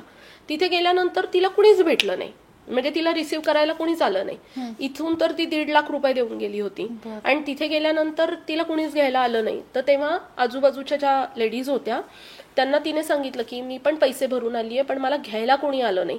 तर त्या लेडीज मधली एक काय म्हणाली की ठीक आहे, आमचं पण एजंट इथेच आहे, तर तू त्याच्याकडे चल, तो तुला जॉब देईल असं बोल. मग ती गेली, त्या एजंटशी बोलली. त्याने पण तिला टीचिंगचा जॉब म्हणजे इंटरव्ह्यू सारखं त्याने कंडक्ट केलं आणि टीचिंगचा जॉब देतोय असं म्हणून तिला म्हणे तू इथे ह्या फॅमिलीमध्ये जॉईन हो. तिथे गेल्यानंतर तिला मेड म्हणून कामाला लावलं. ती ग्रॅज्युएट झालेली, पासपोर्ट काढून घेतला आणि तिला मेड म्हणून 24 तास नको ती कामं तिला करायला भाग पाडत होते. लकीली काय आलं, ती मुलगी ग्रॅज्युएट होती, तिला माहिती होतं आपण फ्लाईटमध्ये जाताना फ्लाईटमध्ये जेव्हा आपण जातो त्यावेळेला आपल्या शेजारी बसलेल्या व्यक्तीशी आपण बोलतो जरा, तर ती माझ्याच एका परिचयाच्या व्यक्तीशी ती बोलली होती आणि तिला त्या व्यक्तीचं फक्त नाव लक्षात होतं, म्हणजे तिचंही दैव बलवत्तर होतं. तर तिला त्या व्यक्तीचं नाव म्हणजे जेव्हा ती अडकली आणि तिला कुणाशीच कम्युनिकेट करता येईना, तिचं सिम कार्ड रोमिंगमुळे बंद पडलं आणि मग अशा वेळेला त्या घराचं वायफाय चालू होतं. मग तिला त्या व्यक्तीचं नाव आठवलं, तिने फेसबुकवरती सर्च मारला, त्यांना मेसेज टाकला की आपण असं भेटलो होतो पण मी इथे प्रॉब्लेममध्ये आली आहे. त्या व्यक्तीने मला कॉन्टॅक्ट केला आणि ती मुलगी माझ्या कनेक्टमध्ये आली. त्या अरबी फॅमिलीला कळलं की हे ना कुठेतरी यांनी कुणाला तरी कॉन्टॅक्ट केलाय. ते एजंटला कळलं. एजंटने शिव्यागाळ, खूप खूप गलिच्छ अशी भाषा त्या एजंटची होती. ती मला मेसेजेस पाठवायची आणि आम्हाला माहिती आहे की हे जेव्हा त्या फॅमिलीजला कळतं ना तेव्हा ते आपल्याशी कम्युनिकेट करून नाही शकणार अशा सगळ्या गोष्टी ते करतात. म्हणजे वायफाय पहिलं बंद करणं, वायफाय बंद केलं म्हणजे ते आमच्याशी बोलू शकत नाही. मग त्यावेळेला आम्हाला माहिती होतं की ही पॉसिबिलिटी आहे. मग मी आमचे ते जे परिचयाचे माझे होते त्यांना सांगितलं होतं की मे बी हिचं वायफाय बंद होईल. मग झालंच तसं. ती माझ्याशी बाथरूममध्ये जाऊन बोलायची, म्हणजे वॉशरूममध्ये जायची आणि तिथून हळू आवाजात माझ्याशी बोलायची. पण त्या घरातल्या त्या लेडीला कळलं होतं की ही आम्हाला कॉन्टॅक्ट करते, तर वायफाय तिने बंद करून टाकलं. मग मी रात्री एक दिवस हिला मेसेज टाकला, तिला रिसिव्हच होईना. मग मी पण काळजीत की आता काय झालंय नक्की, जीवाला पण धोका आहे त्यांच्या, कारण त्यांना जीवे मारण्याची धमकी ऑलरेडी एजंटने दिलेली आहे. मग अशा वेळेला मग काय, तर मग मी त्यांना पटकन सांगितलं, तिथले जे लोकल ते माझे कनेक्ट होते त्यांना सांगितलं तिला इंटरनॅशनल रोमिंग तिच्या त्या नंबरवरती मारून द्या. त्यांनी ते मारलं आणि मग ती आमच्या कनेक्टमध्ये आली. अजून एक सोशल वर्कर मी त्या घरी पाठवले, त्या लेडीशी ते बोलले आणि खूप दिवसाच्या संघर्षानंतर आणि खूप दिवसाच्या त्या, कारण तिला म्हणजे जीवाचीच खूप भीती होती तिथे. आमच्या डोक्यावरही टांगती तलवार होती की हिला काही झालं तर काय असं. पण त्या लेडीला काय एक दिवस बुद्धी झाली, तिने त्यांना तिच्याबरोबर अजून एक मेड होती, त्या दोघींना टॅक्सीमध्ये बसवून दिलं. मला फोनवर बोलली की मी यांना सोडतीये, कुठे पाठवू. म्हटलं डायरेक्ट एम्बेसीमध्ये पाठवा. मग ती एम्बेसीमध्ये गेली. मी एम्बेसीमध्ये आधीच फोन करून सांगितलं होतं की 2 लेडीज पळून येत आहेत, तर त्यांना लगेचच्या लगेच आत घ्या आणि प्रोसिजर करायला घ्या. एम्बेसीमध्ये शेल्टर होम असतं आपल्या महिलांसाठी, म्हणजे ज्या महिला तिथे सुटून जातात ना मदतीसाठी, तर ती कागदोपत्री सगळ्या गोष्टी कंप्लीट होतात 8-10 दिवस 15 दिवस असे जातात. मग तोपर्यंत त्या शेल्टर होम मध्ये त्यांची राहायची सोय असते, त्यांची खायची वगैरे सोय असते आणि आपल्या भारत सरकारच्या याच्यामध्ये ना त्या सुरक्षित असतात. तिथे त्यांच्यापर्यंत कोणी पोहोचू शकत नाही. मग तिथे त्या राहिल्या 15 दिवस आणि मग नंतर भारतात त्या आल्या. तर असे अनेक प्रसंग, म्हणजे आम्हाला पळवूनच आणावं लागतं अशा लेडीजला. म्हणजे तिथे कुठले कायदे कानून आणि त्याचा विचार करून मग आम्हाला चालत नाही. काही करून आम्हाला भारत सरकारपर्यंत त्यांना पोचवायचं असतं. परत एकदा म्हणजे माझे शब्द खरंच संपलेत. पण मग असे बोलता बोलता तो विषय निघाला युक्रेनचा. वॉर सगळ्यांनी बघितलं, पण त्याच्या झळा खूप वेगवेगळ्या लोकांना लागल्या. म्हणजे आपण कधी विचार पण नाही केला की पुण्यामधले कुणीतरी आपले मराठी मुलं असतील जी अडकली असतील आणि तिकडे त्या युद्धाच्या बातम्या आपण सहजपणे टीव्हीवर मोबाईलवरती बघत होतो. पण त्याचे काय म्हणतात, त्याचे पडसाद सगळीकडे उमटले, अगदी आपल्याकडे उमटले. त्यावेळेस ती किती मुलं आणली आणि तो अनुभव कसा होता, ते कसं टॅकल केलं? युक्रेनच्या बातम्या यायला लागल्या ना, तर त्यावेळेला आम्हाला पण असं संभव झालं. मी पण एकदा एम्बेसीचा हेल्पलाईन नंबर ट्राय केला की आपल्याला काही मदत करता येईल का या लोकांना, म्हणून मी केला, पण तो नंबर लागला नाही. मग मलाच असं संभव झालं की ही एक हेल्पलाईन नंबर आपलाच नंबर द्यावा, जेणेकरून विद्यार्थी पालक आपल्याला फोन करू शकतील, त्यांचे आपण जे काही प्रॉब्लेम आहेत ते आपण हे करू. म्हणून पहिल्याच दिवशी जेव्हा सगळ्या न्यूजपेपरवरती, न्यूज चॅनलवरती आल्या ना बातम्या की युक्रेनमध्ये इतकी मुलं, थाउजंड्स ऑफ मुलं तिथे अडकलेली आहेत आणि त्यांना परत आणण्यासाठी भारत सरकार प्रयत्न करतंय, मग त्यावेळेला त्याच दिवशी माझा नंबर हेल्पलाईन नंबर म्हणून ट्विटरवर आणि सगळ्या सोशल मीडियावर गेला. आणि पहिल्याच दिवशी आमच्याकडे जवळजवळ 3,000 विद्यार्थ्यांचं रजिस्ट्रेशन झालं. 3,000? हां, पहिल्याच दिवशी. आणि जे म्हणजे सगळ्यात पहिलं म्हणजे तो आमचा रिपोर्ट होता. आम्ही डेली MEAला आमच्या मेल जायच्या आणि आमच्याकडे आलेला डाटा आम्ही डेली मेलिंग कम्युनिकेशनने आम्ही तो पाठवायचो. मग अशा याच्यामध्ये मग मला युक्रेन एम्बेसीचा कनेक्ट झाला आणि युक्रेन एम्बेसीला मग मी कनेक्ट केल्यानंतर त्यांना रेडिओचं कार्य सांगितलं आणि त्यांना असं हे झालं, कारण ते कीवमध्ये होते आणि कीवमधून त्यांना पोलंडला शिफ्ट व्हायचं होतं. एवढी परिस्थिती युद्धजन्य होती. मग अशा ह्याच्यामध्ये त्यांना एवढ्या हजारोच्या संख्येने विद्यार्थी आणि पालकांना उत्तर देणं हे प्रॅक्टिकली शक्य नव्हतं. मग माझा नंबर दिला गेल्याने मला ते सगळे कॉल यायला लागले होते. मग आम्ही एम्बेसी बरोबर कसं केलं की एम्बेसीने 2 ऑफिशियल मला अपॉइंट करून दिले की माझा कॉल ते 24 तास कधीही अटेंड करतील आणि मला पाहिजे ते सोल्युशन ते देतील. तर ते आमचं इतकं सुंदर कोऑर्डिनेशन असं ते झालं की विद्यार्थी पालकांशी मी बोलायचे, कारण माझाच नंबर होता. आणि त्यांचे ज्या येणाऱ्या समस्या आहेत ना, की आपण बऱ्याचदा बघत होतो की अन्न बरेच ठिकाणी संपलं होतं, काही ठिकाणी पाणी संपलं होतं त्या बंकर्स मध्ये. नाही, मग त्याला ते सोल्युशन ते सांगायचे. किंवा मुलं पण घाबरायची ते बॉम्बिंग आणि हे सगळं चालू असायचं ना, तर त्यावेळेला त्या बंकर्समध्ये त्यांना ठेवलं होतं ना सगळ्या मुलांना. तर मग मुलं पॅनिक व्हायची आणि मग मध्येच कधीतरी ती बाहेर पडायचं म्हणायची. मग एम्बेसी त्यावेळेला इन्स्ट्रक्ट करायची की आता बाहेर पडू नका, सेफ नाहीये, मग कधी कसं बाहेर पडायचं, हे सगळं एम्बेसीच्या इन्स्ट्रक्शन असायच्या. तर आम्ही त्यावेळेलाही विद्यार्थी, पालक आणि एम्बेसी यांच्यामध्ये दुआमी होते. 24 तास माझे फोन चालू होते त्यावेळेला सुद्धा. आणि मग नंतर मुलांना जी काही फॅसिलिटी हवी आहे, कुणाच्या इथे पाणी हे झालंय, मग आम्ही ते जे प्लेस हे असतात ना, त्यांचे कन्सल्टंट असतात ना, विद्यार्थ्यांना पाठवतात ते, तर त्यांच्याबरोबर मी कम्युनिकेशनमध्ये असायचे. तर कन्सल्टंट निवडताना पण आपण जेव्हा बाहेरच्या देशात जातो विद्यार्थी म्हणून, तर त्यावेळेला कन्सल्टंट पण चूज करताना खूप काळजीपूर्वक करावा लागतो. कारण त्यावेळेला 2 प्रकारचे कन्सल्टंट होते. एक हात वर करणारे आणि एक दुसरे होते की जे त्यांचे कुक, इंडियन कुक वगैरे सगळे होते. आणि त्यांनी मुलांना कधीही एवढ्या युद्धजन्य परिस्थितीत सुद्धा पाणी, अन्न कमी पडू दिलं नाही. आणि ते कन्सल्टंट इतके चांगले होते की ज्या मुलांच्या कन्सल्टंटने हात वर केले, जी मुलं अन्न पाण्याविना होती, तर त्यांना पण त्यांनी ते त्यावेळेला मदत केली.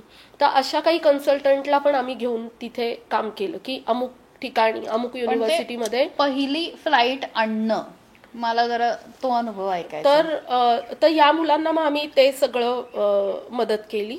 बॉर्डर क्रॉसिंगला मुलांना प्रचंड अडचणी येत होत्या. आपण एका मुलाची बातमी आली होती की एका मुलाची डेथ झाली त्यावेळेला. तर ती सगळ्यात पहिली मला कळलेली होती. कारण त्या मुलाच्या मित्राने पहिला कॉल मला केला होता की अमुक विद्यार्थी आणि तो गेलेला आहे. तो कसा काय? तर तो असाच मुलगा बाहेर पडला होता आणि ते बॉम्बिंगच्या ह्याच्यामध्ये तो हे झाला. असंच एक दिवस सकाळी मला पहाटे 5 वाजता कॉल आला एका पालकांचा की खार्किवमधनं ते एका युनिव्हर्सिटीची मुलं आहेत ना, अचानक मोठ्या संख्येने रोडवरती निघाली आणि खार्किवच्या रेल्वे स्टेशनच्या दिशेने, आणि आजूबाजूने सगळं बॉम्बिंग होत आहे. मग त्यावेळेला मी एम्बेसीला कॉल करून सांगितलं की अमुक ठिकाणाहून, अमुक लोकेशनवरून इतकी मुलं शेकडोच्या संख्येने बाहेर पडलेली आहेत अशा ह्याच्यामध्ये. एम्बेसीला हे खूप मोठं सरप्राईज होतं की आपण जेव्हा इन्स्ट्रक्ट करतोय मुलांना की तुम्ही बाहेर पडू नका, तरी ही मुलं बाहेर पडलीच कशी. पण त्या मुलांनी आपापलंच ठरवलं आणि ती अशा कुठलाही विचार न करता. तर तो थ्रूआउट डे मी त्या मुलांच्या ग्रुप जे होते ना, तर त्यात असे काही 4-5 मुलं सिलेक्टेड अशी ठेवली होती की ज्यांना मी कंटिन्यू फोन करून त्यांची लोकेशन घेत होते. एम्बेसीला ती लोकेशन देत होते. तिथे त्या स्टेशनवर गेल्यानंतर ट्रेन येईपर्यंत किती मुलं आहेत, आत्ता आली ट्रेन, त्यात किती जण चढले, त्यांना काय अडचण आली, हे सगळं मी एम्बेसी बरोबर कॉर्डिनेट त्या विद्यार्थ्यांच्या वतीने करत होते. तर हे सगळं आम्ही तेव्हा एम्बेसी बरोबर कॉर्डिनेट आम्ही करत होतो. मग मुलांना बॉर्डर क्रॉसिंगला पण खूप सारे इश्यूज होते. मग त्यांना ते व्यवस्थित गाईड करायचं, कुठल्या रूटने जायचं, कुठल्या देशात तुम्ही पोहोचाल वगैरे हे सगळं. तर असं करून आम्ही 4820 विद्यार्थ्यांना भारतात परत यायला रेडिओ संस्थेच्या माध्यमातून मदत केली. तर ते म्हणजे तो एक वेगळा अनुभव होता. कारण मुलांना, घरच्यांना खूप असं होतं की कधी मुलं घरी पोहोचतील. आणि एक दिवस सुद्धा भारत सरकार ऑब्व्हियसली खूप चांगल्या प्रकारे त्यांनी काम केलेलं होतं. एम्बेसी त्यांच्या लेवलला खूप चांगलं काम करत होती. पण मुलांची काळजी आई वडिलांना असणारच आणि मुलं पॅनिक होणारच. मग अशा वेळेला आई वडिलांना, मुलांना समजवणं, त्यांना धीर देणं, हे खूप मोठा टास्क माझ्या पुढे होता. आणि त्यांना तिथे थांबवून ठेवणं त्या ह्याने. पण जेव्हा मी थांबवायचे आणि म्हणायचे ना की आज मुलांना नाही निघता येणार तिथून, तर एखादी व्यक्ती गेल्यानंतर जसं रडायचे आवाज येतात ना, तसे मला बॅकग्राऊंडला त्या फोनवरती मागे आवाज यायचे. बापरे. त्या घरातल्या त्या मुलांच्या कुटुंबियांचे. म्हणजे ते असे अनुभव काही त्यावेळेसचे होते. मग त्या सगळ्या सिच्युएशन, रात्र दिवस काही हे न करता, तर अशा पद्धतीत ते मग आम्ही काम केलं. पोलंडला पण आमचे एक ॲडवायझर होते, राव मुद्दुकरी म्हणून. ते ग्राउंड झिरोला करत होते सगळं. पोलंड एम्बेसी बरोबर खूप क्लोजली काम करत होते. बॉर्डरवर सुद्धा ते होते. म्हणजे एवढ्या -डिग्रीमध्ये ते सगळं होतं. तर तेव्हा ते होते तिथे काम करायला, मुलांना फ्लाईटमध्ये बसवणं वगैरे. त्यावेळेला पण मुलांचे पण असे असायचे की मुलांना आणणं हे खूप मोठं टास्क होतं. पण त्यावेळेला अजून एक दुसरं म्हणजे मुलं मला कॉल करून सांगायचे की माझी मांजर आहे, माझं कुत्रं आहे, त्याला पण आम्हाला काही करून परत आणायचंय. तर तर त्या मुलांची ती रडरड वेगळी असायची. मग त्यांना ते सगळं समजून सांगायचं की प्रॅक्टिकली काय गोष्टी आहेत. पण भारत सरकारने त्यांना पण परत आणलं. हो ना. पाळीव प्राण्यांनाही परत आणलं.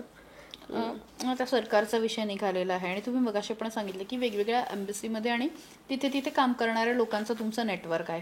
तर हे कसं गुंफलं? 2020 मध्ये कोविड आल्यावर हे काम सुरू झालं. मी दुबईत होते. इव्हेंट मॅनेजमेंट कंपनी होती माझी. सासऱ्यांची तब्येतीचा इश्यू होता म्हणून मला भारतात परत यायचं होतं. मार्च महिना होता आणि कोविड आला आणि पुण्यामध्ये सगळ्यात पहिली केस दुबईहून आली. हो, कोविडची पहिला जो रुग्ण होता मला वाटतं तो दुबई 7 मार्चला. आणि 13 तारखेला मी माझा इव्हेंट बिझनेस असल्यामुळे 13 मार्चला माझा होळीचा इव्हेंट होता.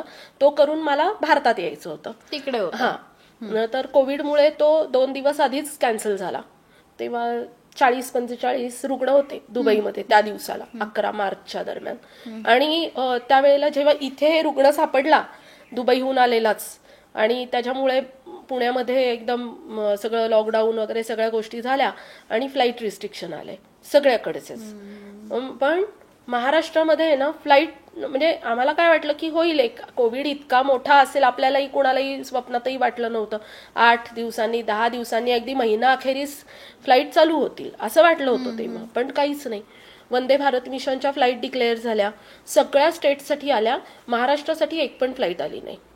मग त्यावेळेला मग काय तर 6,000-6,500 भारतीय म्हणजे महाराष्ट्रीयन लोकांना त्यावेळेला परत यायचं होतं. आणि डोमेसाईलचा त्यावेळेला विषय होता की तुम्ही ज्या स्टेटमध्ये आहात त्या स्टेटमध्ये तुम्ही लँड करू शकाल, अदरवाईज तुम्ही दुसऱ्या कुठेतरी दिल्लीत फ्लाईट आहे म्हणून दिल्लीत गेले, दिल्लीतून इथे आले महाराष्ट्रात, असं न चालणारं होतं.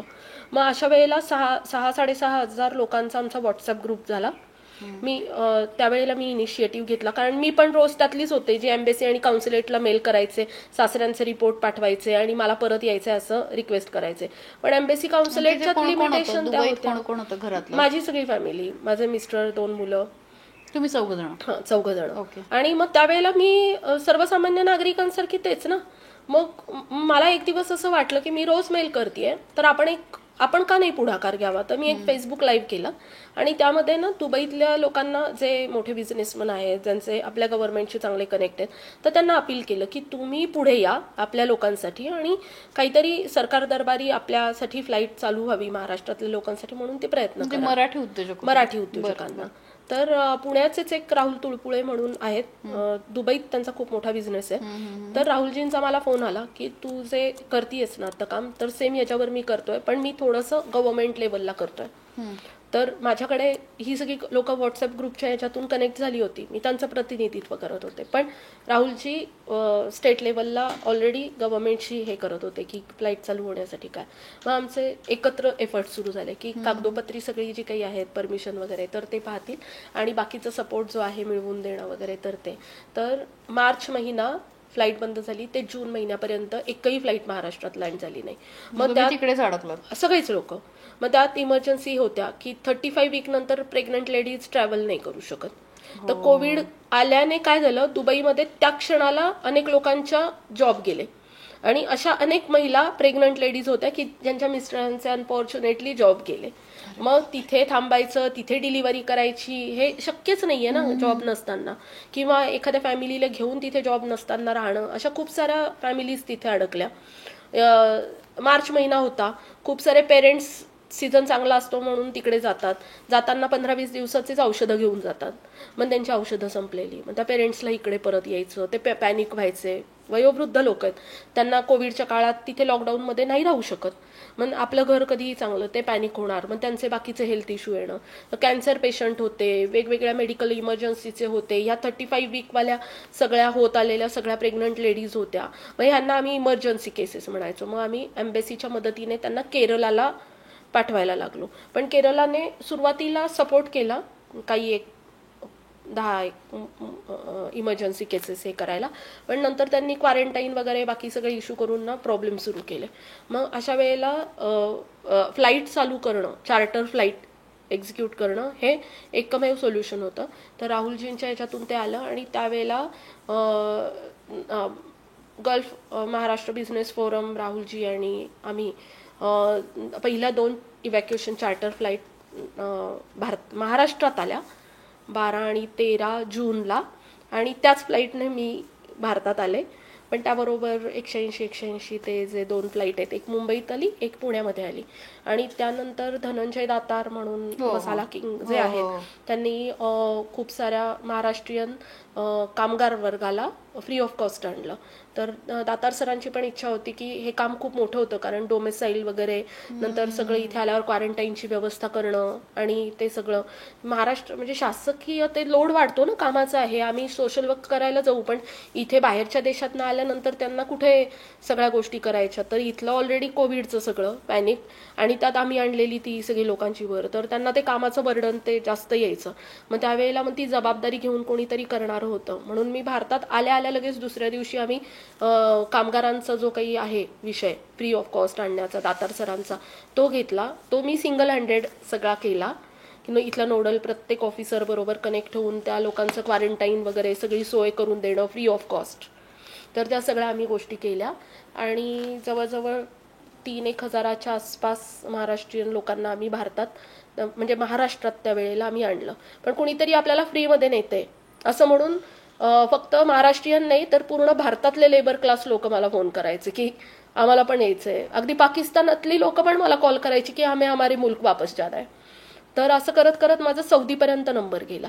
सौदीतनंही मला फोन यायचे. मग असे खूप सारे कॉल प्रॉब्लेममध्ये असलेल्या लोकांचे यायचे. आणि त्यावेळेला माझा कनेक्ट हा डॉक्टर ज्ञानेश्वर मुळे, हे जे फॉर्मर मिनिस्ट्री ऑफ एक्सटर्नल अफेअर्सचे सेक्रेटरी आहेत आणि IFS आहेत. अनेक देशांचे ते दूतावास होते, अँबॅसिडर होते. तर ते माझे गुरुस्थानी आहेत आणि त्यांच्याच मार्गदर्शनाने मी काम करतेय. रेडिओ संस्थेच्या जे आहे तर ती त्यांच्या मेंटॉरशिपच्या अंडरच सगळी कार्यरत आहे.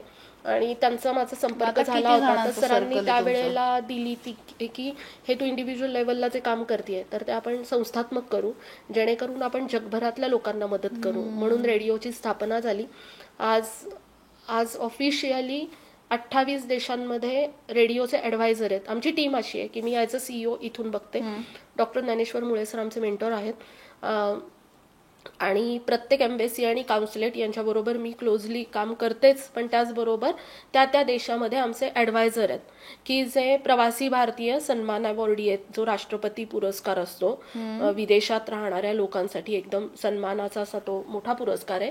तर ते काही त्यातले मेंबर आहेत. बरेच जण त्यातले त्या देशातले मोठे उद्योजक आहेत की ज्यांचे एम्बेसी काउन्सिलेट बरोबर खूप चांगले संबंध आहेत.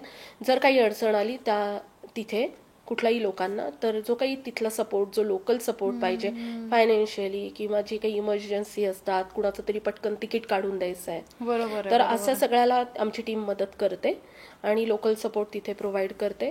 आणि आम्ही काम काय करतो तर आम्ही जे भारत सरकार खूप चांगल्या प्रकारे काम करतं आपल्या लोकांसाठी. विदेशात खूप मोठा सपोर्ट हा एम्बेसी आणि काउन्सिलेटचा असतो. पण हे आपल्या लोकांनाच माहिती नाहीये की आपण अडचणीत आल्यानंतर जायचंय कुठे. तर तो जो अवेअरनेस आहे ना, तर तो आम्ही क्रिएट करतो. त्या लोकांना ती माहिती देतो आणि त्यांना एम्बेसीपर्यंत आम्ही पोहोचवतो. आणि तिथे गेल्यानंतर हजारोच्या संख्येने केसेस असतात.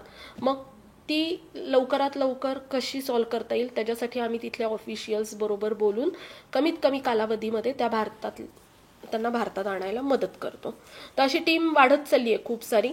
आणि फक्त म्हणजे हे ऑफिशियली आमची इतकी मी संख्या आहे. पण ज्या देशातून कॉल येतो त्या देशामध्ये आमची कुठे लोक उभी राहतात आणि त्या देशातून आम्ही लोकांना परत आणतो. किती छान. म्हणजे तुमच्या कामाला खूप शक्ती मिळो पुढच्या काळामध्ये. आणि खरं तर कोणी अडकायलाच नको, पण अडकले दुर्दैवाने तर खूप शक्ती मिळो. ताई, परत एक मुद्दा की आपण म्हटलं होतं तसं की सैनिक किंवा हे चुकीची सीमा ओलांडून अडकले जातात वगैरे, तर त्यामध्ये सुद्धा तुमचं काम आहे. म्हणजे आपण मगाशीच तो म्हटलं ना की सागरी कायदे वगैरे वेगळे असतात, चुकीच्या ओलांडले आणि मग तिथे कैद झाले, तिथले कायदे परत आणणं, असं काही केलंय का आपण? जो सीफेअररचा जो आहे सीमे रिलेटेड, तर तोच विषय आहे. तर प्रत्येक केस टू केस त्याचे रूल्स रेग्युलेशन ते व्हेरी होतात आणि प्रत्येकाची प्रोसिजर वेगळी आहे. तर ती आमच्या सीफेअरर विंगकडून होतेच. पण मध्यंतरी आपण पण बऱ्याचशा न्यूज चॅनलवरती आत्ता रिसेंटली पण काही बातम्या आल्या आणि वेळोवेळी विदेश मंत्रालय पण यावरती लोकांना माहिती देत असतं, पण लोक त्याच्यावरती दुर्लक्ष करतात. ते म्हणजे रशियाच्या सैन्यामध्ये भरती होण्यासाठी आपली भारतीय मुलं जात आहेत. फार महत्वाचा मुद्दा आहे.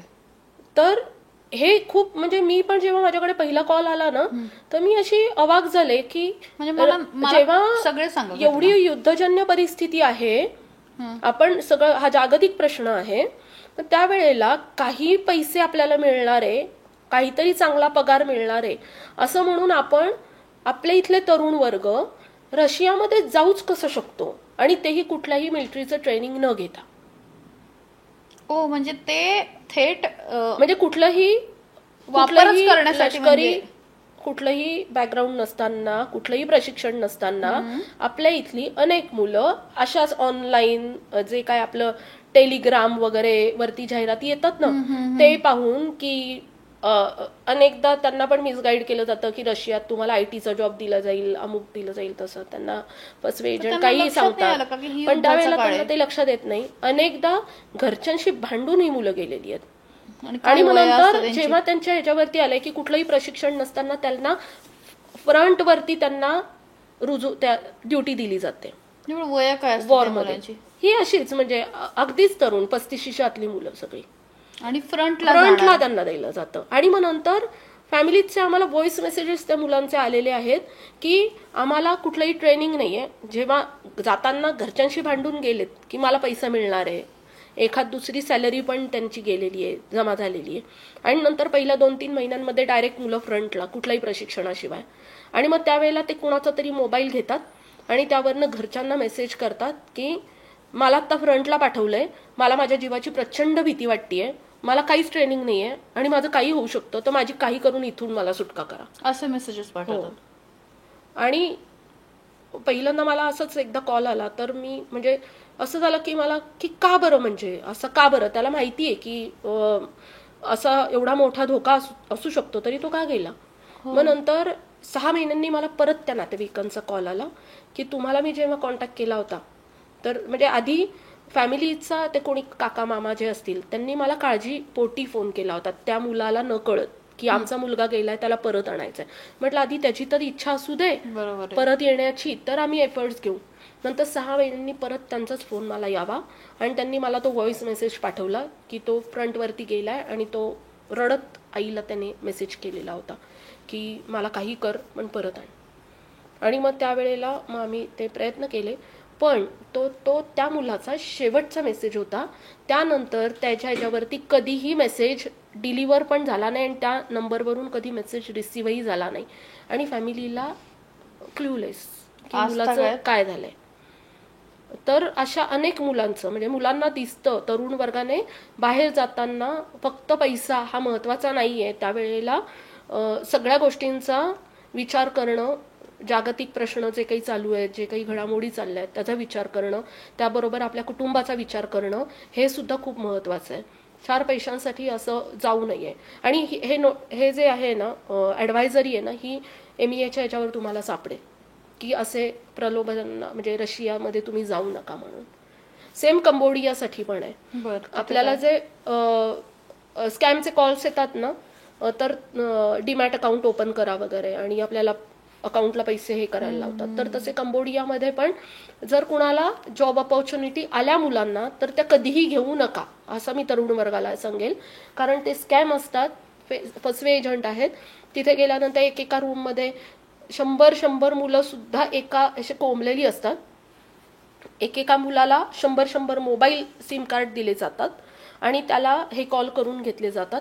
जर त्याने ते काम करायला नकार दिला तर त्याला जीवे मारण्याची धमकी दिली जाते. अनेकदा त्यांच्यावरती अनेक अत्याचार होतात आणि मग अशा हजारोच्या संख्येने 2-3 हजार तरुण वर्ग असा कंबोडियामध्ये सुद्धा अडकलेला आहे. पण आपली कंबोडियाची जी इंडियन एम्बेसी आहे ती खूप चांगल्या प्रकारे काम करते त्याच्यावरती. तिथल्या लोकल गव्हर्नमेंटच्या मदतीने त्या ठिकाणांवरती, त्या हॉटेल्सवरती जिथे कुठे त्यांची ती लोकेशन असतात तिथे छाप धाड टाकून अशी मुलं आपण त्या परत आणतोय मुलांना का? ताब्यात घेतलं जातं आणि त्यांचे सगळे कायदेशीर ती जी कागदोपत्र आहेत ती पूर्ण करून त्यांना भारत सरकार बॅच वाईज परत आणतंय. पण तरी पण आपल्या इथून जाणारा तो जो लोंढा आहे ना तो थांबत नाहीये. तर म्हणजे आम्ही काम करतोय, एम्बेसी काम करतेय, पण आपल्या इथली मुलं जी आहेत ना तर ती त्यांच्या ताब्यानेसच येत नाहीये. भारत सरकार सांगतंय नका जाऊ, नका तिथल्या ऑपॉर्च्युनिटीज घेऊ, तरी ते घेत आहेत. आम्ही अशाही मुलांना तिथून पळवून लावलेलं आहे. सगळ्यात अवघड म्हणजे इतक्या देशांमध्ये 28 देशांमध्ये काम करताय, कुठे म्हणजे अशा पद्धतीने व्यक्ती किंवा मृतदेह परत आणणं जरा अवघड जातं म्हणजे? तसं तर आता कसं झालेलं आहे की अवघड असं काहीच आमच्यासाठी काही राहिलेलं नाहीये किंवा असा अवघड असा अनुभव, कारण जे केलेत ते सगळ्या अशा क्रिटिकल केसेसच आम्ही सॉल्व्ह केलेल्या आहेत. आणि टचवूड कसं आहे की आपण जेव्हा चांगलं काम करतो त्यावेळेला सगळीच लोक आपल्या सपोर्टसाठी ती जी सिस्टीम आहे तर तीही सपोर्ट आपल्याला करायला उभी राहते. त्यात आमचे मेंटॉर मुळातच डॉक्टर ज्ञानेश्वर मुळे सर यांचं कार्यकालात त्यांनी खूप चांगलं काम केलेलं आहे, तर त्यांच्या नावाचा सुद्धा आम्हाला खूपदा हे होतो. आणि आता युक्रेन किंवा बाकी हे जे काही केसेस आम्ही सॉल्व्ह केलेले आहेत तर त्या प्रत्येक एम्बेसीशी जेव्हा आम्ही शेअर करतो किंवा प्रोटेक्टर ऑफ इमिग्रंट्स वगैरे यांच्यापर्यंत त्या गोष्टींची नोंद गेलेली असते, तर त्यामुळे आम्हाला पहिल्याच कॉलवर म्हणजे आज तागायत मला असं कधी झालेलं नाहीये की कुठली तरी अडचण आली आहे, मी कुणासाठी तरी फोन केलाय आणि मला एम्बेसी किंवा काउन्सिलेट कडून त्या गोष्टीसाठी नकार आलाय, असं कधीच झालेलं नाहीये. आणि आम्ही बरोबर तेवढ्या वेळामध्ये त्या सगळ्या गोष्टी पार पाडलेल्या आहेत. मगाशी एक बोलता बोलता म्हणालात की सणवार आणि मूड प्रत्येकाच्या घरामध्ये असतात, म्हणजे कधी तुमच्या बाळाचा वाढदिवस असेल किंवा काहीतरी घरामध्ये छान चालू आहे आणि अशा वेळी अशा पद्धतीने अडचणीत सापडलेल्याचा फोन येतो आणि ती व्यक्ती अर्थात खूप काळजीत असते, खूप पॅनिक झालेली असते. अशा वेळी स्वतःवरती नियंत्रण ठेवणं म्हणजे एक मला वाटतं मानसिक ऊर्जा पण आपल्याकडे तेवढी लागते, आपण तेवढे खंबीर पण पाहिजे, कारण तो रडत असतो, आपल्यालाही वाईट वाटत असतं पण आपल्याला सोल्युशन द्यायचं आहे. आणि त्यानंतर आपल्याला आपलं जे काही पर्सनल आहे तेही कंटिन्यू करायचं आहे, कारण या सगळ्या कामाचा इम्पॅक्ट हा कुठेही कुटुंबावर किंवा घरच्यांवर पडायला नको वाईट अर्थाने. सो हे कसं बॅलन्स साधता? हे असे अनेक असे येतात की मी मंगल प्रसंगी बसलेली आहे कुठेतरी, तर कुणाचं लग्न असेल, माझ्या घरातलं लग्न असेल, काहीतरी खूप शुभ कार्य असेल किंवा मी स्वतः पूजा करत बसली असेल माझ्या घरातली, आणि त्यावेळेला मला एखादा कॉल येतो आणि त्यावेळेला काहीतरी डेथ केस असेल आणि त्यावेळेला मी त्या मंगल कार्यामध्ये सुद्धा डेड बॉडीज आणि म्हणजे डेड बॉडीज अमुक म्हणजे असे सगळे असे गोष्टी रिलेटेड मी असं शुभ कार्यांमध्ये पण माझ्याकडून ते बोललं जातं आणि ते बोलणं मला भाग असतं. तर ही घेतलेली एक जबाबदारी आहे आणि ही जेव्हा मी जबाबदारी ती घेतलेली आहे तर अर्थातच त्याच्यासाठी माझ्या फॅमिलीचा सपोर्ट हा माझ्यासाठी खूप महत्वाचा आहे आणि त्यांनी पण ते काही अर्थाने ते सगळं स्वीकार केलेलं आहे. माझी मुलं छोटीच आहेत. जेव्हा माझं आता ही 5 वर्षापूर्वीची गोष्ट, म्हणजे आता मुलगा 11 वर्षाचा आहे तेव्हा तो 5च वर्षाचा होता आणि मुलगी 10 वर्षाची होती. तर त्यावेळेला लहानपणापासून ते सगळं हे बघत आलेले आहेत 2020 पासून, त्यामुळे त्यांना हे माहितीये की ही एक कमिटमेंट आहे आणि ती पाळावीच लागणार आहे काही करून. मग त्यात आपल्याला कुठला सण वार, कुणाचा वाढदिवस या गोष्टी नाहीयेत. तर ते एक फॅमिलीकडून तो जो सपोर्ट आहे ना तो असल्यामुळे ना मग आपल्या घरच्या चांगल्या प्रसंगात आपण आहोत आणि आपल्याला कॉल आलाय, तर अनेकदा मी केक कटिंग चालू असेल कुणाच्या बर्थडेचं तर त्यावेळेला तिथून बाहेर पडून मी कुठे माझ्या त्या डेड बॉडी जाण्याचंय किंवा ते त्या व्यक्तीला सोडवायचंय, तर त्या फोन कॉलमध्ये लागलेली असते, तो कार्यक्रम तिकडे पार पडत असतो. पण ते अंडरस्टँडिंग आम्ही ते ठेवलेलं आहे. तर यात फॅमिलीचा सपोर्ट हा खूप महत्त्वाचा आहे. आणि फॅमिलीसाठी पण खरं तर की इतकं त्यांनी ते स्वीकारलेलं आहे, ते त्यांनी स्वीकारलंय, त्यामुळे मला ते कुठलंही बॅलन्स ठेवायला ना मला ते जड जात नाही. पण मग मानसिक स्वतःची काही तयारी करता म्हणजे काही असं? मानसिक तयारी म्हणजे एकतर प्रत्येकाला कान हवा असतो ऐकण्यासाठी चांगलं, म्हणजे ते जे त्यांचं दुःख आहे ते ऐकून घेणारा कुठलं तरी एक व्यक्ती हवी असते. तर सगळ्यात पहिलं तर माझं काम ते असतं की समोरची व्यक्ती जी काही बोलतीये, त्याचं दुःख मांडतीये, ते ऐकून घेणं. आणि हे कोविडच्या काळापासून हे मला ते तर माहिती आहे की कोविडच्या काळात मार्च महिन्यापासून नोव्हेंबर 2020 पर्यंत, मार्च ते नोव्हेंबर 2020 मी एकही रात्र मी झोपलेली नाहीये. कारण हे जे लेबर क्लास लोक होती तर ती दिवसभर काम करायची आणि मग नंतर रात्री जेव्हा कॅम्पमध्ये जातात त्यावेळेला त्यांना मोठं टेन्शन काय असतं, आपल्याला आपल्या घरी जायचंय. मग अशा वेळेला मग ते फोन कॉल सुरू होतात त्यांचे. तर माझ्या रात्रभर माझा फोन हा वाजत असायचा आणि मी फोन रिसीव्ह करत असायचे. तर मी रात्रभर मी नोव्हेंबर महिन्यापर्यंत 2020च्या अजिबात झोपलेले नाहीये. आणि हे जे मी प्रसंग सांगितलेले आहेत तर त्यावेळेला एक ऊर्जा असते, एक कमिटमेंट आहे, त्या याच्यामध्ये ते पार पाडले जातात. ती एक शक्ती आहे आणि ती आपोआप येते कुठून तरी, की एक चांगलं कार्य करतोय म्हणून ती कुठून येते त्याचं उत्तर मला आज तागायत नाही मिळालेलं. तर ती एक ऊर्जा ती मिळते, त्या ह्याच्यात ते काम केलं जातं. पण समहाऊ कुठला तरी आपला जो कोर असतो ना त्याच्यावरती त्याचं ते हे होत असावं. त्यामुळे अनेक सारे असे नंतर शारीरिक असे एखादी केस अशी जी आपण त्या मगाशी डिस्कस केली ब्लास्टच्या आणलेल्या डेड बॉडीची किंवा युक्रेनची वगैरे, तर त्यावेळेला युक्रेनचा इश्यू जेव्हा झाला त्यावेळेला लगेच नेक्स्ट मंथमध्ये मला एन्जिओग्राफी करावी लागली होती. आणि त्यावेळेला माझं बीपी जवळजवळ 50 लोअर साईड 50 बीपी कायम जवळजवळ 15 दिवस होता नंतर, कारण मी रात्रभर झोपलेलेच नव्हते. असे सारे अनेक व्याधी त्याच्यामुळे घेऊन हे करावं लागतं. पण ते ती कमिटमेंट आहे आणि त्या पार पाडायच्या आहेत. कारण आज तागायत मी फक्त हजारोच्या संख्येने लोकांना परत आणलंय, पण त्यात फक्त एकाच व्यक्तीला भेटलेली आहे. हजारोच्या संख्येने आणल्यावर एकाच व्यक्तीला मी फक्त भेटलेली आहे. आणि ज्यांना मदत करते ना तर त्यांना कुठून नंबर येतो, त्यांना मदत केली जाते आणि ती व्यक्ती एअरपोर्टवरून त्याच्या घरी जाते तोपर्यंत आमचा संबंध असतो आणि नंतर पुढची केस आमच्याकडे येते. त्यामुळे कधीही म्हणजे कुणाला मदत केली आहे ही मी बघितलेलं नसतं. ते फक्त आमचा फोनवरतीच बोलून तेवढे नातेसंबंधांसारखे ते हे होतात आणि मग ते फोन कधीतरी करतात, कधी त्यांच्या मार्गी लागतात, पण आपण आपलं कार्य चालू ठेवायचं. ताई, तुमचं काम खरं तर म्हणजे ते असं गंगाजळ सोडण्याचं आहे आणि पुढे ते जाऊन समुद्राला मिळतं. पण जेव्हा आपण तो समुद्र बघतो तेव्हा आपल्याला कळतं की हे किती मोठं काम करताय. आणि खरं तर म्हणजे मी मुलाखतीच्या शेवटाकडे येते. तुम्हाला मी शेवटी एवढंच म्हणेन की एक तर तुम्ही स्वतःची काळजी घ्या, इतकं मोठं काम आहे त्यामुळे फिजिकली मेंटली सुद्धा. आणि ज्या पद्धतीने हे सगळं काम सुरू आहे, परत एकदा आपण स्टुडिओमध्ये भेटूया, गप्पा मारूया. पण आज खूप मनमोकळ्या गप्पा झाल्या आणि खूप गोष्टी आम्हाला कळाल्या की ज्या कदाचित माहिती नव्हत्या. त्यामुळे खूप मनापासून फक्त त्या ह्याच्यात एक फक्त थोडंसं खूप महत्वाची गोष्ट आहे, म्हणजे यात आपली थोडं या चर्चेमध्ये ते कव्हर होणं खूप गरजेचं आहे. तर त्यामुळे काही लोकांना म्हणजे जी कोणी लोक विदेशात जाऊ शकतात तर त्यांच्यासाठी काय खबरदारी घ्यायला पाहिजे या गोष्टी एक काही पॉइंट्स मला सांगू इच्छिते. सगळ्यात पहिलं तर कुणाला विदेशात जायचंय तर त्यांनी जॉबची ऑफर घेताना कधीही व्हिजिट विजावरती जायचं नाहीये.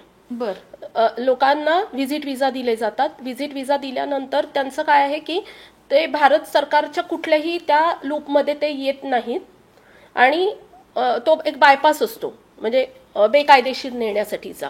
तर जॉब ऑफर आली तर त्या म्हणजे जो काही वर्किंग विजा आहे तो विजावरतीच लोकांनी जॉबला जावं. दुसरं म्हणजे कुठली अडचण आली विदेशात राहताना तर त्यावेळेला त्या देशाचा दूतावास, कॉन्सुलेट किंवा एम्बेसी आहे त्यांच्यापर्यंत काही करून पोहोचावं.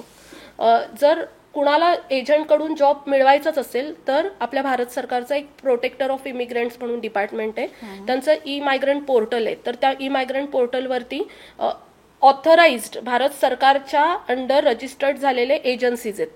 तर त्या एजन्सीचं पूर्ण लिस्ट तिथे असते. तर त्या एजन्सी थ्रूच सेफ मायग्रेशन करावं म्हणजे जॉबसाठी जावं. आणि जसं मी सांगितलं की काही जेव्हा आपल्याला विदेशात जायचं आहे त्यावेळेला भारत सरकारच्या विदेश मंत्रालयाच्या वेबसाईटवर जावं किंवा ट्विटर अकाउंटवर जावं. तिथे त्यांनी त्या देशा रिलेटेड काही ॲडवायझरी इश्यू केल्या असतील तर त्याचं पालन जरूर करावं. की एखाद्या देशात नाही जायचं आहे, भारत सरकारने सांगितलं तर आपण जाऊ नये. तर ह्या ज्या खबरदारी आहेत ना तर त्या जरूर सर्वांनी घ्याव्यात. निश्चितच. आणि थँक्यू सो मच. आलात, खूप वेळ दिला, खूप मनापासून बोलात. सकाळने मला बोलवलं आणि हे जे कार्य चाललेलं आहे ते लोकांपर्यंत पोहोचवण्यासाठी एक संधी दिली आणि याच माध्यमातून तुम्ही पण एक चांगल्या कार्यामध्ये तुमचा हातभार लावलेला आहे. कारण हा इंटरव्ह्यू जो कोणी बघतील तर त्यांच्यात तो अवेअरनेस स्प्रेड होणार आहे आणि त्यामुळे तुमचे देखील मनपूर्वक आभार. Thank you sir. महाराष्ट्रातील सर्व बातम्यांचे विश्वासार्ह व्यासपीठ. सकाळच्या सर्व सोशल मीडिया प्लॅटफॉर्मला लाईक, फॉलो आणि सबस्क्राईब करा. तसंच सर्व नोटिफिकेशनसाठी बेल आयकॉन प्रेस करायला विसरू नका.